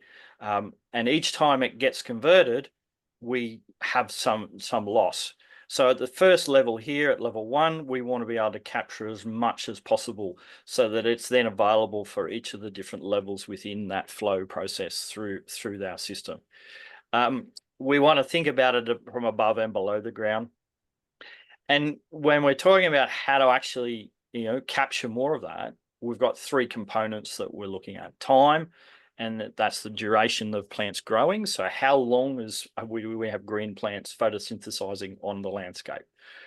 If you're in an environment where you have seasonal wet and dry, you might find times of the year where you currently don't have a lot of green plants growing. Ultimately, we would like to see plants growing throughout the whole year. So part of our challenge is looking at how we actually change that. And a lot of our landscapes have been affected through our management to go from what were perennial based systems and now are highly annual based. And so we've actually lost a big component of that time to be able to capture. So moving back into a perennial based system gives us the ability to capture more of that energy. The density of our plants across the landscape. So we want, the ground covered. We want plants across that soil surface. And you can see if we have plants across the soil surface, we're not only just, as I said, interacting in those different ecosystem processes, we've got more energy captured, but we'll also have more mineral cycling and more stuff happening at the soil surface. And the final part of that is the area of individual plants. So plants that are actually able to photosynthesize efficiently and looking at how we do that. So we want to minimize our bare earth because that just converts that sunlight energy, sunlight to heat energy, and we lose it. So as I said, we've got time, having green plants, so looking at warm season, cool season perennials, looking at our density across the landscape, and then looking at our leaf area. What are the more efficient plants that we can have to be able to capture and convert that sunlight? So when we're looking at a landscape, we might look at something like this, and it's, it looks like we've got a fairly good cover and capturing sunlight across that landscape. But when we actually start to look down into the pasture sward, we see that we're actually have effectively a desert between the plants in this situation. You'll notice that this is a fairly single species environment. This is probably from central Queensland. We've got mainly buffel grass in this situation. So single species, we've got bare ground, so we've got low community dynamics. We've got grey and oxidizing material here, so our mineral cycle's low, and we've got this huge desert between our plants, which we need to manage. So in your situation is get down at the soil surface and have a look, not just at the plants, but what's happening between the plants. Where are you up to? That gives you the measure of what's happening in your environment. And our final one is our water cycle. We want an effective water cycle. So, we started off the call today talking about how much rain we had or had not had, working with producers in South Australia at the moment that have had a pretty tough year with rainfall. We have a good season over here this year, but we've had them, they cycle in and out as the climate affects us. But we can affect our local microclimates as well by ensuring that we have good transpiration and things within that cycle. So there's all sorts of different components of that water cycle we've got to manage. And that makes it available for our plants, animals, and soil biology. One of the key things to remember is not how much rain falls, but what happens after it falls. And there's plenty of pictures, especially after our last big drought broke in Queensland and New South Wales, and people rejoicing about flooded rivers just like this one. And then yet you look at it and go, look at all that minerals and topsoil and everything else, and also the water that's just disappearing off the landscape. So we want to be able to have that water captured at the point of its interaction with the soil surface. So what happens when that raindrop falls on your land? What's going to happen? What's going to stop it from either evaporating off or flowing off the soil, off your country into the creek lines? And remembering that, if we're increasing that soil carbon, we're actually able to capture more of that within that soil profile. All right. Great little quote I like to, work with and remind people of, is in nature there are never rewards nor punishments, but there are consequences. So, when we're making decisions and influencing our grazing or our land management, nature doesn't say that was wrong or that was right, but there is a consequence of what happens. I'm not sure what the source of this photo is, but can anybody tell me what they think might be happening there? I have a feeling I've seen this one, Glenn. Do you want me to say? Yeah, you can say, yep. I think it was an old fence line. Yeah. Yeah. So that was pulled out from a cropping paddock. That's exactly right. So it's traditional fence line. It's been cropped, wheat and stuff for many, many years. And then they went, well, we got a bigger machine, even though it's got a GPS on it, we need to be able to move the fence because the kids want to running into the fence. So we took it out, and we can then see the influence of our management onto this landscape. So, where we hadn't been cropped and it probably hadn't had fertilizer put on it for many, many years either, we've ended up with a significant difference in that. And not only is it taller, it is also growing for a longer period with obviously set of rain there. So, yeah. So we need to have a think about that when we're managing our landscapes and what's the consequences. So we talked about the tools with Bernard. So just to go back over those tools again, what were they? Human creativity. Yep, human creativity. Rest, fire. Rest. Yep. Money and labor. Money and labor. Yep. Technology. And yep. And the last one. Live organisms. Yeah. So I still put large organisms and small organisms, but it's effectively your rest, fire, and technology, being the traditional tools that we've used. And then we've got our large organisms, such as our grazing animals, looking at how grazing animal impact, and small organisms I like to put in there because we've got a lot more focus around, using compost extracts and talking about that soil biology component of it. As Bern talked about, the human creativity and labor sit outside because we can't actually use, them individually, and we also have to use them to apply one of those from within. So when we look at fire, it's been used in the landscape, especially in the Australian landscape, for a long time, and it still is a tool that is able to be used. This picture here is an example of what I would call a cool burn, because you can see there's still a lot of residue left in that paddock, and this was after we'd had huge growth post 2019-2020 drought, and this particular farmer was looking at being able to put a pasture crop into this. So they actually burnt off some of the residual to be able to do that. But in a lot of situations, we can utilize fire to actually reinvigorate some of our species within the landscape.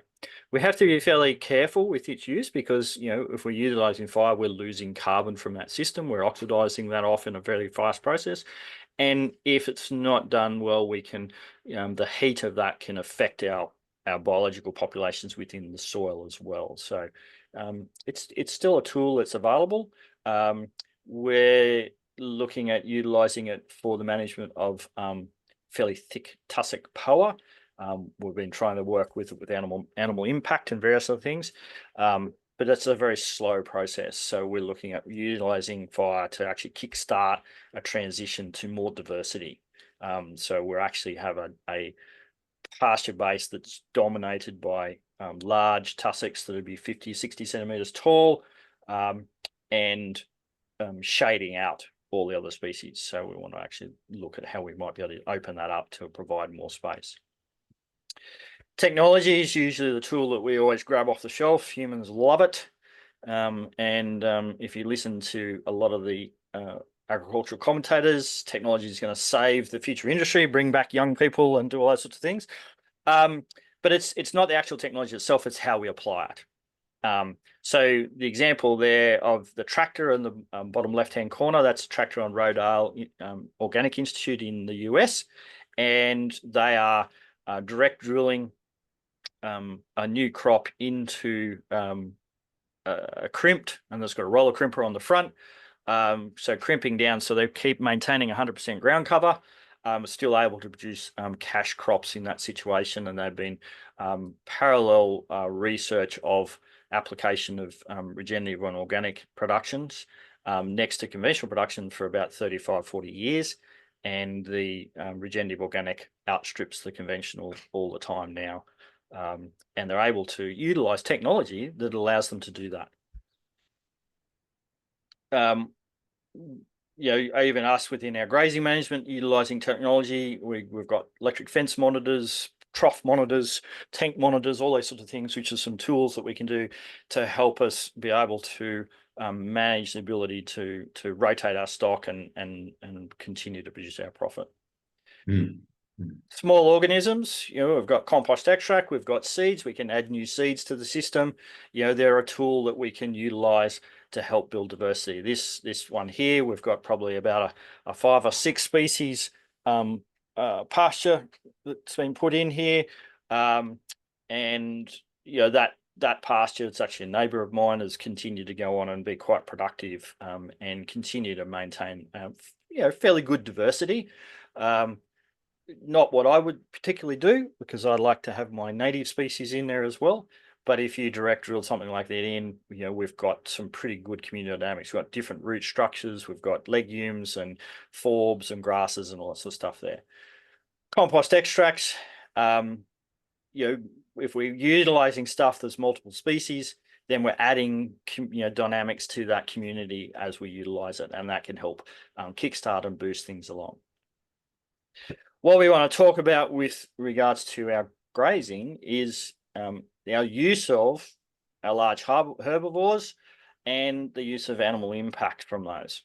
So we want to mimic how they would behave, in nature, grazing across the landscapes, how they would have interacted with hunting predators, but also migratory patterns and things across the landscape as weather changed. They'd be chasing green pick and doing things like that across the landscape. So here's an example of some animal impact. Sorry, just click back. So here's a little group of cattle. This is in a summer dominant rainfall area, paddock here that's mostly dominated in this particular sense as paddock lovegrass. And we've got your example here. We've got a pasture cage that's been put in place to help monitor recovery of this in the growing season. This is near a trough. Put in, so we can see here we've got a lot of trample of that material down.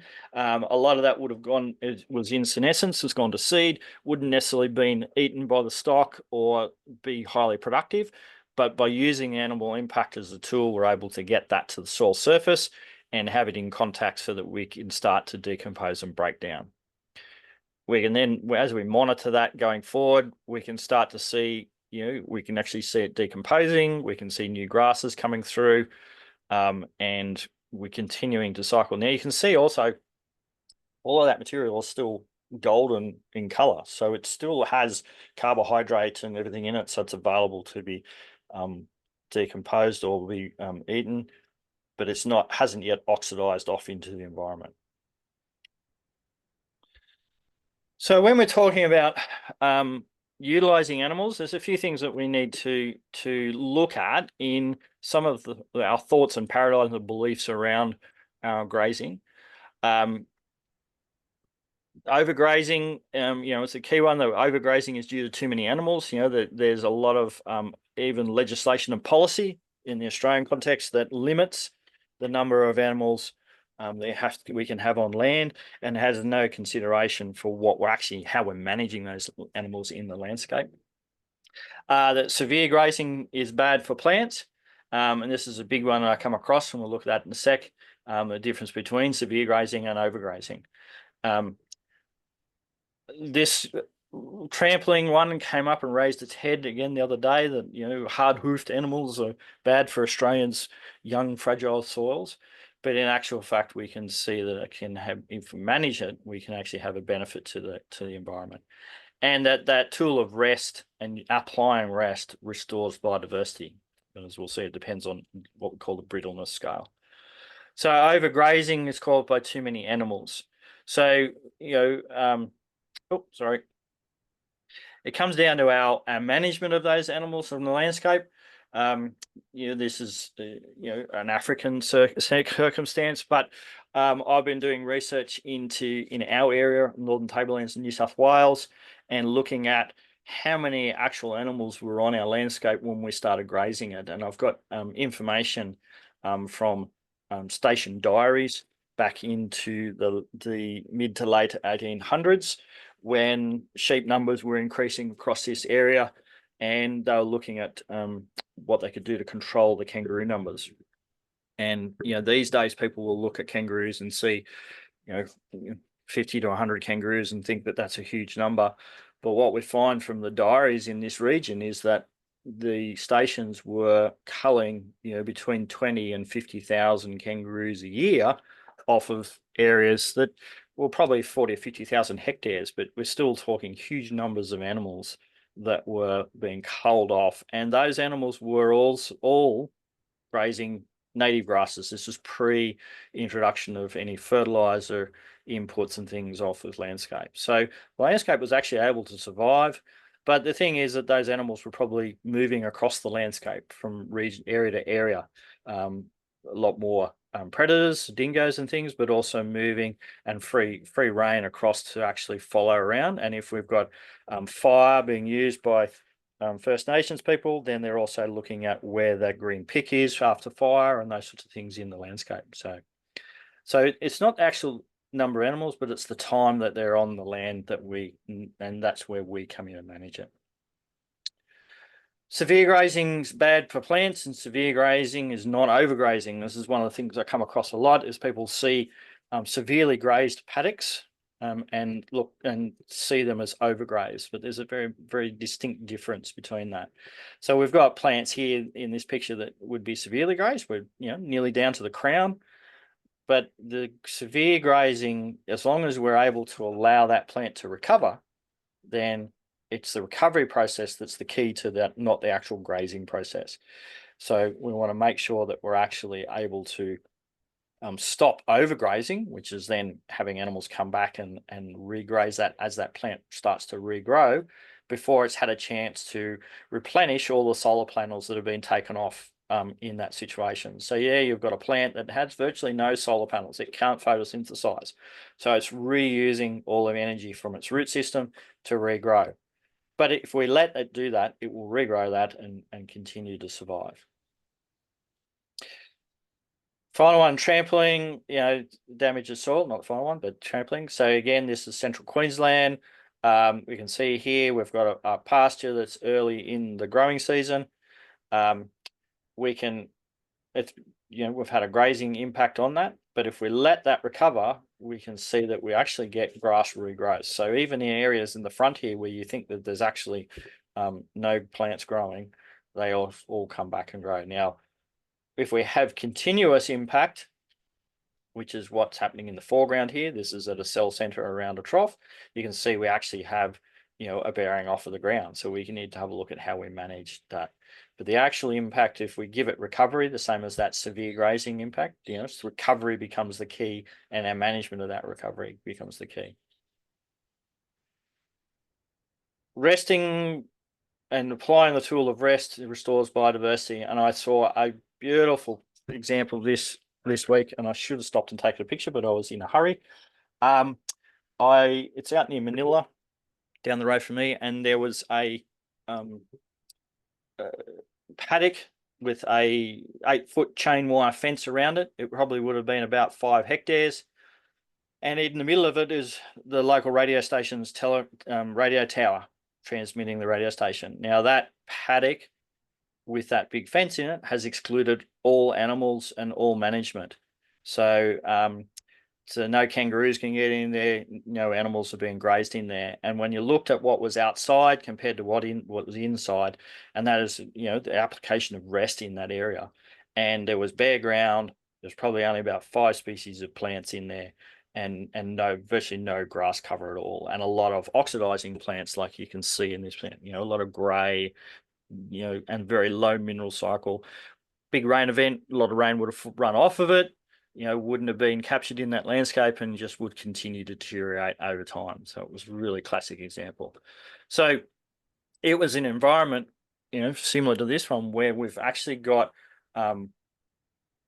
rainfall and humidity through the year being quite variable. So as opposed to something like this one, where we might have humidity, this is in a rainforest along the eastern coast of Australia, where humidity is fairly constant. And if we apply rest in that situation, stuff starts to decompose. Biological activity is happening above the ground in this situation, and things. So a tree in this environment will rot. It can rot from the top. We can have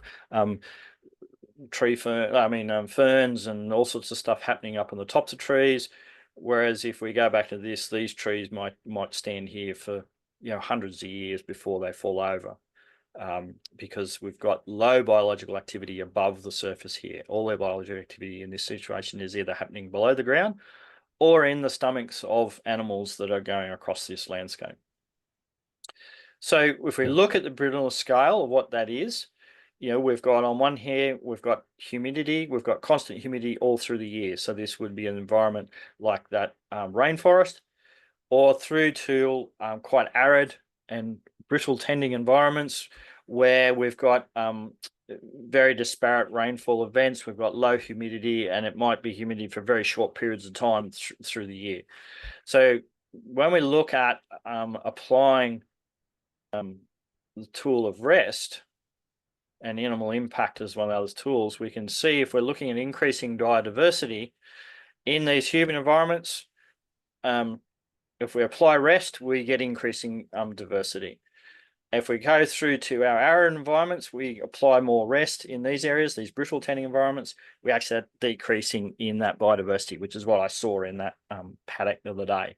We're in a brittle tending environment, seasonal rainfall, we're talking about around Tamworth, so we're in sort of summer dominant rainfall, but we have dry winters, and at the moment, it's raining. We have rain events, but it's not constant humidity. So we've actually got decreasing biodiversity when we apply that rest. Whereas conversely, if we actually apply the tool of animal impact in these areas here, we can actually have an improvement in that diversity, because we're starting to get minerals cycling back at the soil surface, but also through the animals that are utilizing that material.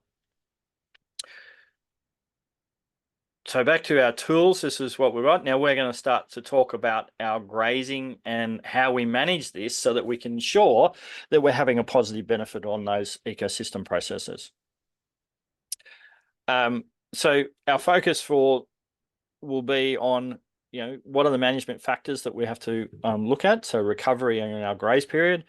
What's our stocking rate, utilization and density? How do we affect that, and what influence does that have? And for example, the number of paddocks that we have can be part of that process. Management guidelines we've got population management. So what's our stocking rate? How many stock have we got? How long are they on the landscape for? Gives us our time. So what's our grazing period, and more importantly, what's our recovery time for our grasses to be able to maintained and improved? Utilizing our stock density, and it has two impacts. One is that we're actually utilizing it as a tool of animal impact, but also what are we doing as far as utilizing? And I find in a lot of grazing situations, we have a lot of underutilization of pasture. In management, when people are trying to inherently look after the landscape, but in the process they have undergrazing of plants. So you go across the landscape and you'll find, actually looking at individual plants, you'll see overgrazed and undergrazed plants, because we're not getting a good utilization of stuff when we're actually in those paddocks. And then looking at herd effect, it's sort of, it's another component of this animal impact, but looking at how we can influence our animals within smaller areas to be able to affect change. So looking at when we might be able to utilize tractants, feed stations, lick box, mineral stations, things like that, to be able to have impact on different situations, whether that might be bare ground or it might be a particular plant that's dominated. In our case, we're talking about the POA. And so how we would look at utilizing that. So the key features of our holistic plan grazing is that during the growing months, we want the land to produce a maximum amount of forage. So we want to be able to have that increasing on a sustained basis. So how do we do that? And how do we ensure that as it goes through, we get to the end of that, so that in our non-growing months, we have adequate forage to be able to continue our enterprise operations through that non-growing period. So not only are we thinking about the recovery of our plants and how much is growing and things in the growing months, but we're also planning ready for the next planting cycle through into the non-growing months as well. We want to be able to plan and be able to deal with droughts effectively. So how do we do that? How do we actually, because they're going to happen. I think as Terry McCosker says, we're either in a drought, coming out of a drought, or going into a drought. So we want to actually be able to manage it as part of our normal processes to be able to, so that we can keep it. Because if we're not managing that, then we're increasing the risk in our businesses, and we're actually increasing or decreasing our ability to make that profit, because we get affected by things and we get caught out. So we want to actually be proactive around that process. We want to make sure that the nutritional requirements of our livestock are met. So we're trying to create a profit. We're trying to get that gross profit working. And so one of those things is actually being able to put on more kilos, produce more progeny, grow more wool, all those sorts of things. So to do that, we need to ensure that the nutritional requirements of those stock are met, and that we're matching that to the environmental conditions. In our region, up here, I see it every year. I drive past all the time. People trying to chase a price per animal from particularly weaner cattle, and so they are moving their calving dates earlier and earlier and earlier, so that by the time they get to the winter sales, their theory is they've got a larger animal that will produce more profit. But what that means is they're actually moving their calving into a period of the year when we have our least available nutritional requirements out the paddock. And so then they're actually adding more cost to their business because they're still focused on that per animal price, rather than their profitability across their whole business and their land base. So if we actually are able to match our nutritional requirements to our environmental situation, so making sure we're calving and lambing and things at the appropriate times of the year, then we can actually reduce our cost base and improve our productivity and ultimately our profitability. But also looking after our landscape base in actually utilising surpluses when they're around. And our final part of this is that we want to make sure that we're minimising the stress on both our animals and the people. We want to have happy animals and happy people. So making sure that we have a grazing system or grazing process, then planning process, that means that there's low stress on us and our animals as we go through it. And that ultimately, all of those things ultimately are producing us a more economically viable business. And this is where it's great to have grazing and finance will talk together, because we really want to see that linkages between it. We can often be caught up in the day-to-day of managing our grazing and our landscapes and really sort of lose sight sometimes of the fact that we're still trying to create profitable businesses here to help us sustain what we're doing. And when I think about sustaining things, and I talked to this yesterday when I was working with a client, is we want to think about what's this enterprise and your landscape and your business going to look like in 10, 20, 30, 50, 100 years' time? Is this action and process that we're using now going to be able to be sustained for 50 years and create prosperity for you and future generations? So when we're looking at that principles of effective grazing, we want to plan with our context and vision for your business and your land. So always having that context forefront. So what do you want your landscape to be? How do you want to feel about what's happening in in your business. How do you want to feel about your financial situation within your business? So we want to make sure we're planning with that front of mind.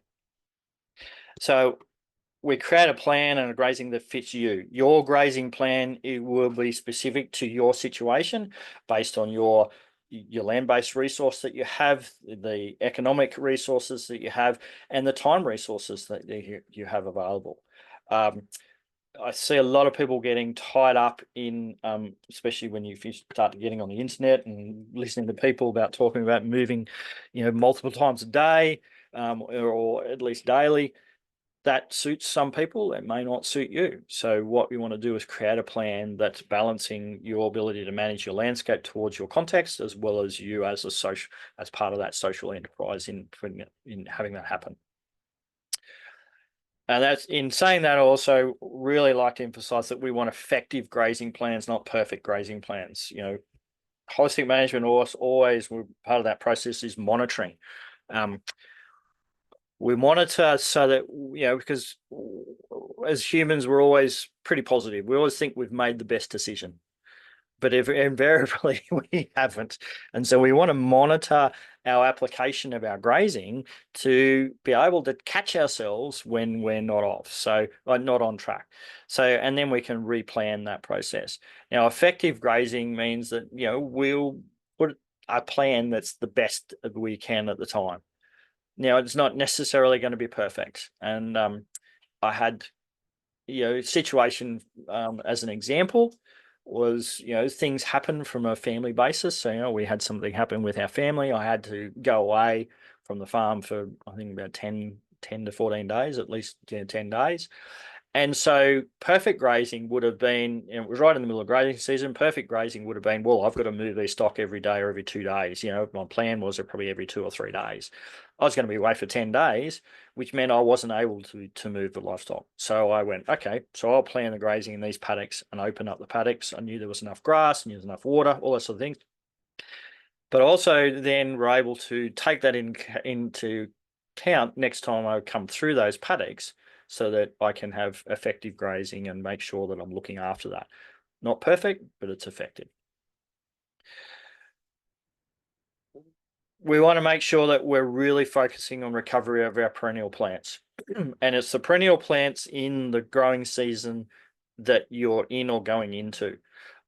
If you've got an environment where you've actually got our targeted winter and summer perennials, then you need to be looking at what your current ice cream grass, using some terminology from Brian, is in the paddock. So as an example for us here, whereas we come out of winter, we'll have into early spring, we'll have really big growth of some of our winter perennials, our cocksfoot and fescue and things like that. And so we'll focus, in late August, early September into early October, we'll be focusing on those plants and utilizing as much as we can. But as we come into October, into early November, those plants will go into senescence. They'll go to seed. There's pretty much nothing I can do as far as my grazing that's going to stop that happening. But at that time, I've also got summer perennials coming into the system. I've got early microlina, paspalum and other ones coming in, and my kangaroo grass and some of my summer perennial natives starting to really grow. So if I'm just focusing on the end of my winter perennials and don't actually focus on my summer perennials that time, I'll actually might miss having the recovery period set correctly. So we need to actually, and as you get more diversity in it, it actually can, it becomes both more complex and easy at the same time, in that we've got complexity of which times grasses are growing, but also easier because we actually have a lot of stuff, a lot of different stuff. So we can't really affect one individual plant in a major way. We want to target for 100% ground cover. So when we're looking at those ecosystem processes, that soil surface, we saw what is the key point. So we want to be able to have a growing plant, root base, crown bases, or litter at the ground surface. So we've got it covered at all times. That means we're capturing more rainfall, we're able to cycle more minerals, and we're having less energy lost from the system as a result of that. We're also looking after the community dynamics that are under the ground by having that covered, whereas if it's exposed, we're actually diminishing that ability for it to happen at the soil surface. So we want that 100% ground cover. We want to match our stocking rate to our carrying capacity. So what at different times of the year, we'll be able to, based on rainfall, temperature, and growth rates of our plants, there'll be a certain number of stock that we could be able to carry, and we want to match how many stock we've got on there to that. That comes into our enterprise planning from our economic analysis, because we need businesses that are set up with flexibility to be able to change our stocking rate month to month, season to season, year to year. And for me, when I start working with new businesses, that is generally a pretty big challenge for some, because they're always focused on maintaining stock through year to year. So it comes back to our whole of business planning process, so that we know that from a natural system point of view, stocking rates would have changed on a constant basis, season to season, month to month. So how do we create an economic model that allows us to have enterprises that give us the flexibility to do that ourselves and continue on, in both them being able to look after our landscape and create our prosperity? We want to focus on pasture diversity. The two things I get people to start with when they're looking at grazing is target 100% ground cover and increasing diversity. If you do those two things, the other components will tend to look after themselves. So looking at what a diversity is. So, there's a huge focus around weeds and what they are in our thing, and what they are and how to get rid of them. Whereas I look at those plants in our system and saying, well, what are they telling me about what's happening? Do the stock eat it? Is it they're providing other services? What interactions does its root system and its leaves have in the environment? And how's it benefiting, and what's happening there? So the more diversity, I think is always the best, and we saw that from some of that research from around the world. So I've come across very few plants that are coming into the system that I go, well, I can't get some benefit from. Then what about noxious plants? Yeah, look, there's all they've actually changed the terminology away from noxious to weeds of plants of significance. But there are plants that are can be potentially toxic, yes. And it's interesting watching and observing animals and seeing what they do. So I have had animals this year that have targeted things like nightshades that were growing in old blackberries. Now, if you read any of the books, they say that they're toxic to cattle. They shouldn't eat them, cause all sorts of nitrate poisoning and various other things. But there was nothing I could do to stop them going in it, because there was something in it at the time that they were after. But there are plants that we probably need to target, that we have an ethical or moral obligation and a legal obligation to work on. And so, we're still looking at, how to do that. But when you're actually applying your tools, you can apply them in a way that's beneficial to the landscape. Stuart Andrews at a workshop was out said, I think this is a really good thing to think about, is that if you're going to take a plant out of the environment, so you've got a thistle, if you're going to take that thistle out, that thistle is providing ecosystem services. If you take it out, you've got to replace those ecosystem services in some way. So what's happening? Why is it there? If, his theory is, if you can't replace it, then you're better off leaving it there until you can. So yeah, in our environment, we're targeting blackberries because they can take over and they reduce our productivity. But they actually have a good benefit in the environment, in that they cycle carbon and have really good root systems that open soils up and things like that.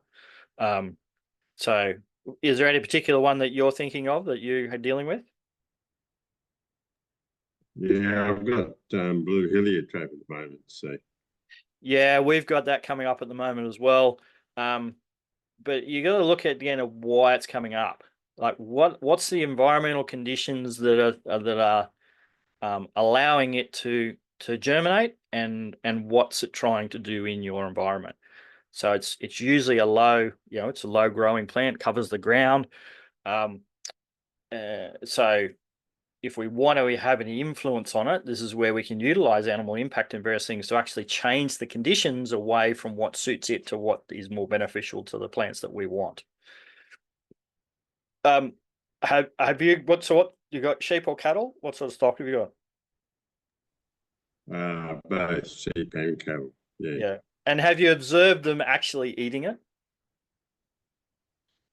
No, I'm just it's a paddock that's locked up at the moment, and I've noticed it's starting to grow there. That's all. Yeah, I've got a patch of it. I've got a fairly decent patch of it, which is an old sheep camp and cattle camp. And last season, I watched the sheep graze across it and eat the grass from between the plants and not actually touch the heliotrope at all. So it comes out of that observation, thinking about what's happening there and looking at it, and then but there's the rule of succession. Plants will establish an area when they can germinate and thrive, and they'll go out when they can no longer reproduce. So what's causing the conditions that means that plant is actually thriving in that situation, and how do we influence that? And that's where utilizing our grazing, animal impact, and other things can actually affect that. And our final principle here, as I finish up, is to monitor our long-term progress with annual checks. So doing our biological monitoring. So we might be looking at our landscape, doing our grazing and thinking everything's cruising along really nicely. But unless we actually set up some monitoring where we're looking at what's our species mix, are we getting more perennials? Are we getting decreasing space between the plants? Have we got more covered ground? Have we got more water infiltration, or have we got less? All these, there's a whole range of biological landscape measures that we can easily measure ourselves. Doesn't need a lot of or any scientific equipment or anything else. We can go out and monitor it, and that gives us a check that we're actually moving in a positive direction. So we can't just assume that, because sometimes we'll affect it. And you'll do that across your property, because we're influencing different paddocks in different ways, because we're grazing at various different times, and the size of them all change and things. So, but putting those annual checks in is really important to ensure that we're achieving the first thing there. We're actually moving towards our context and our vision for our land. So how do we know that we're moving forward if we're not actually checking and monitoring it? Okay.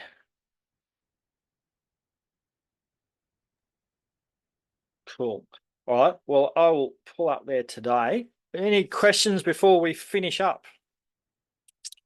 I know that was a bit of a to you, but I thought it was really important just to come back. I know people have done the course before, whether it was with Brian or other people, but just to come back to those fundamentals of the ecosystem processes of what we're managing, because that's what we're really going to keep front of mind when we're walking around the paddock, when we're dealing with our animals, is have our context and the ecosystem processes right there in the with us, saying, okay, what's happening?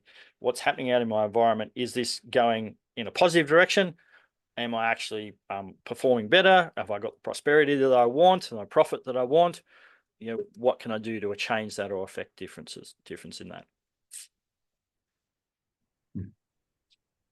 Clint seems to have gone for a wander.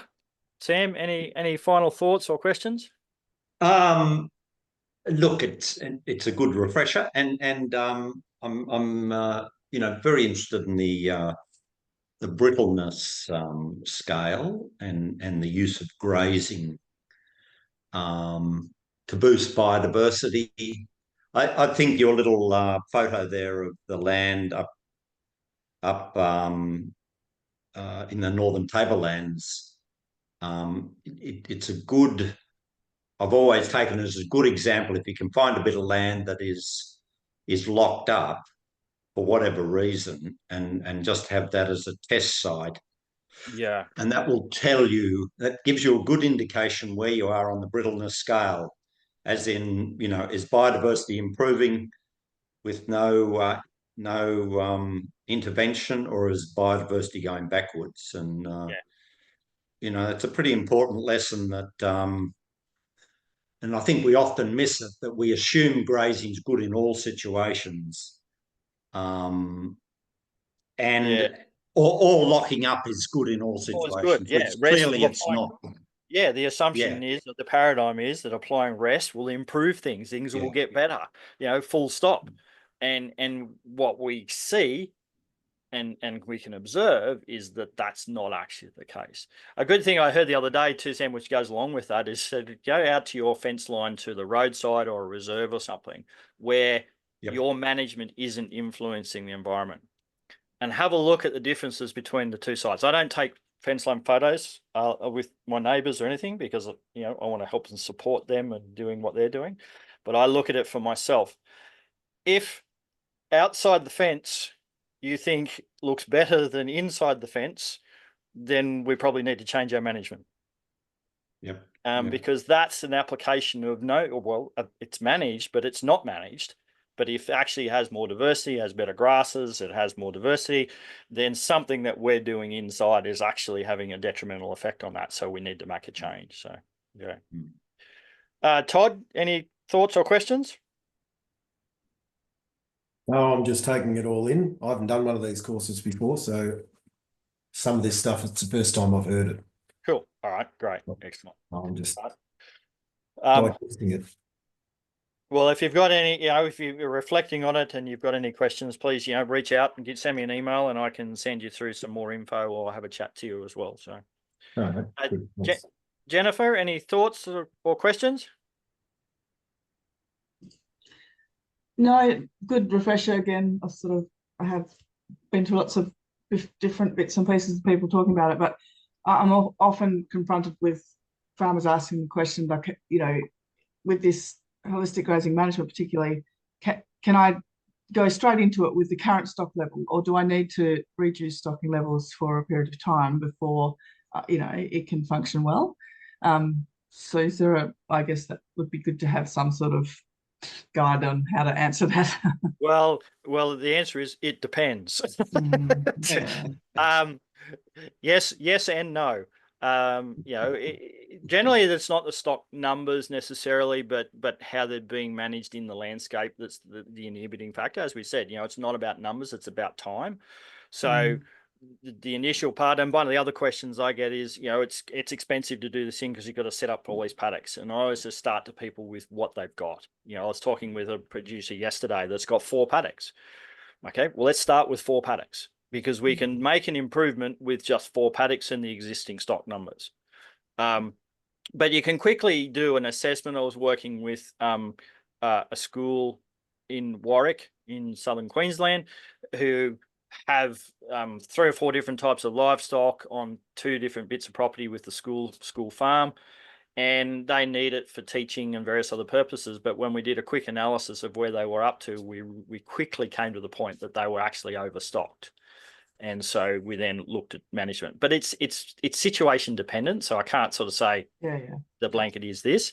But I guess that's a good answer, is start with what you've got and make an improvement, and then we'll see what happens. And this is where coming back to that thing about 100% return on investments is really important, because a lot of people will come into a course, and Brian's seen this many times. They come to the start and then they go home and start putting fences up. Okay, that costs money, and they don't know at that point what return that's going to give them. They don't know how their landscape will respond. They don't, there's a whole stack of questions, and they generally do it and don't actually start monitoring. So the first things we need to do is utilize our existing infrastructure, our existing resources, start monitoring as our first step, and then we can actually take steps forward to actually make a change and move improvements. I think that thing about perfect grazing and effective grazing, I think that's a key, is people try and mimic perfect from the start. So, I've got to have heaps of paddocks and I've got to do all this stuff and it costs lots of money. No, effective grazing, start with what we've got, is, and that's where I look at ground cover and diversity as the 2 key things to start with there. So, Clint, any thoughts or questions? No, sorry, I had to nip out the room. I had a rooster emergency, and I got to nip off. So I'll have to catch up on the last 15, 20 minutes on the recording. But no, great session. Thanks. All right, all right. Bruce, anything, questions or comments from you? Yeah, sorry, I came in fairly late because my Zoom link went to spam. So I missed the first presentation with Bernard, so I only saw some of yours before I found where the Zoom link went. But we're in the Trap Rock Granite Country. You mentioned Warwick before. We're sort of between Stanthorpe and Texas. Yep. So we've got Trap Rock Granite Country, and we're in a wild dog cluster. So there's 4 properties in a cluster. So being in a cluster is good, but the biggest disadvantage is for us is the kangaroo pressure inside the cluster, because those kangaroos can't migrate out of the cluster. You see they're stuck in there. So we've got a huge kangaroo problem, which I just can't see unless we try and control the kangaroo numbers how I can even get off base 1 really, unless we get that under control. But being in sort of hilly country with timber, with large portions of timber, it's hard to control them.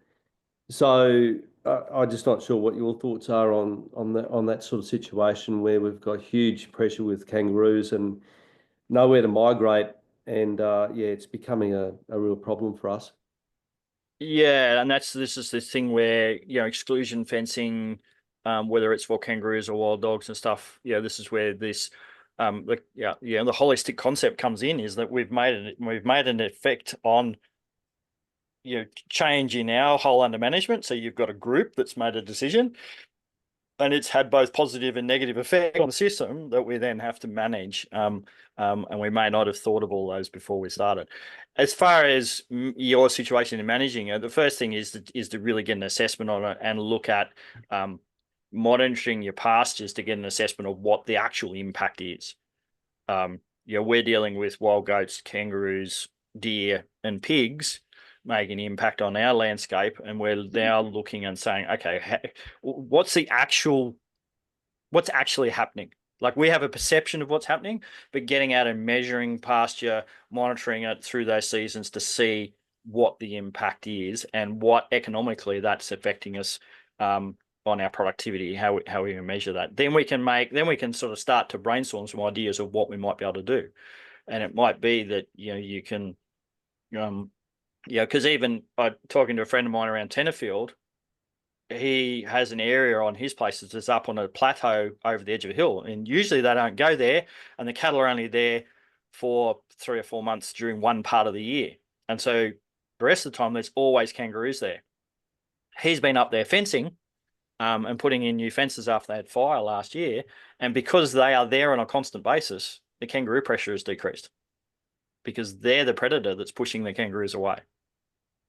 So they're, I'm not sure I have a solution for your particular situation, but so well, you can see when you spell a paddock, the recovery is very slow, and where the grass does get up sort of beyond their ability to eat sort of the longer length grass, you can see that in patches. But generally, when you move stock out of a paddock, the recovery that's the first thing. And you're saying, that what you can notice first, and that's just paddock recovery, even without stock in there, is difficult. You can see the impact of we'll have to work as a group, I think, as a club. Obviously it's got to be a and get damage mitigation permits and do some serious control. But anyway, that's just the situation. So I just find it hard to see how we can get off base 1 to begin with, unless we can get these kangaroo numbers under control. Yeah. Recovery period becomes quite difficult to manage in those situations. Yeah. All right. Thanks, Bruce. Paul, any final thoughts or questions before we finish up? No, I'm just looking forward to learning how to match the stock density to for recovery and whatever. So and the time that they spend on their animal days and whatever. So Yep, they're that key one. I'm looking forward to seeing it all. All right, we'll be moving into all of that next time. Brian, any final thoughts or comments or questions or criticism? No. Fantastic presentation. Thanks to both you and Bernard. Fantastic. Maybe just a resource to add to everybody. You mentioned the numbers of kangaroos historically on your place. There's some fantastic pictures and videos of the emu wars over in WA, and just the astounding numbers of emus that they deployed the army and machine guns to get rid of after the Second World War. It underlines your point there, Glenn, that there were a lot of animals around. Yeah, and I suppose to Bruce's question is that we've got a landscape that we're trying to manage back into health that previously would have been able to sustain probably a lot more animal numbers than we're even grazing on them these days. So yeah. All right. Well, thank you everybody. And we'll same time, same bat channel next week. And we'll progress on as Bernard said. We'll do an hour of each. There'll be one where we'll do a couple of hours with me later on. And if you've got any, I'll probably put an email out to you just to ask about any particular, like Bruce's question. If there's any questions on notice you want to provide, happy that we might be able to find some time in one of the sessions to cover off some specific stuff as we go through as well. So, all right. Well, thank you everybody much. I'll let you get on with your afternoons.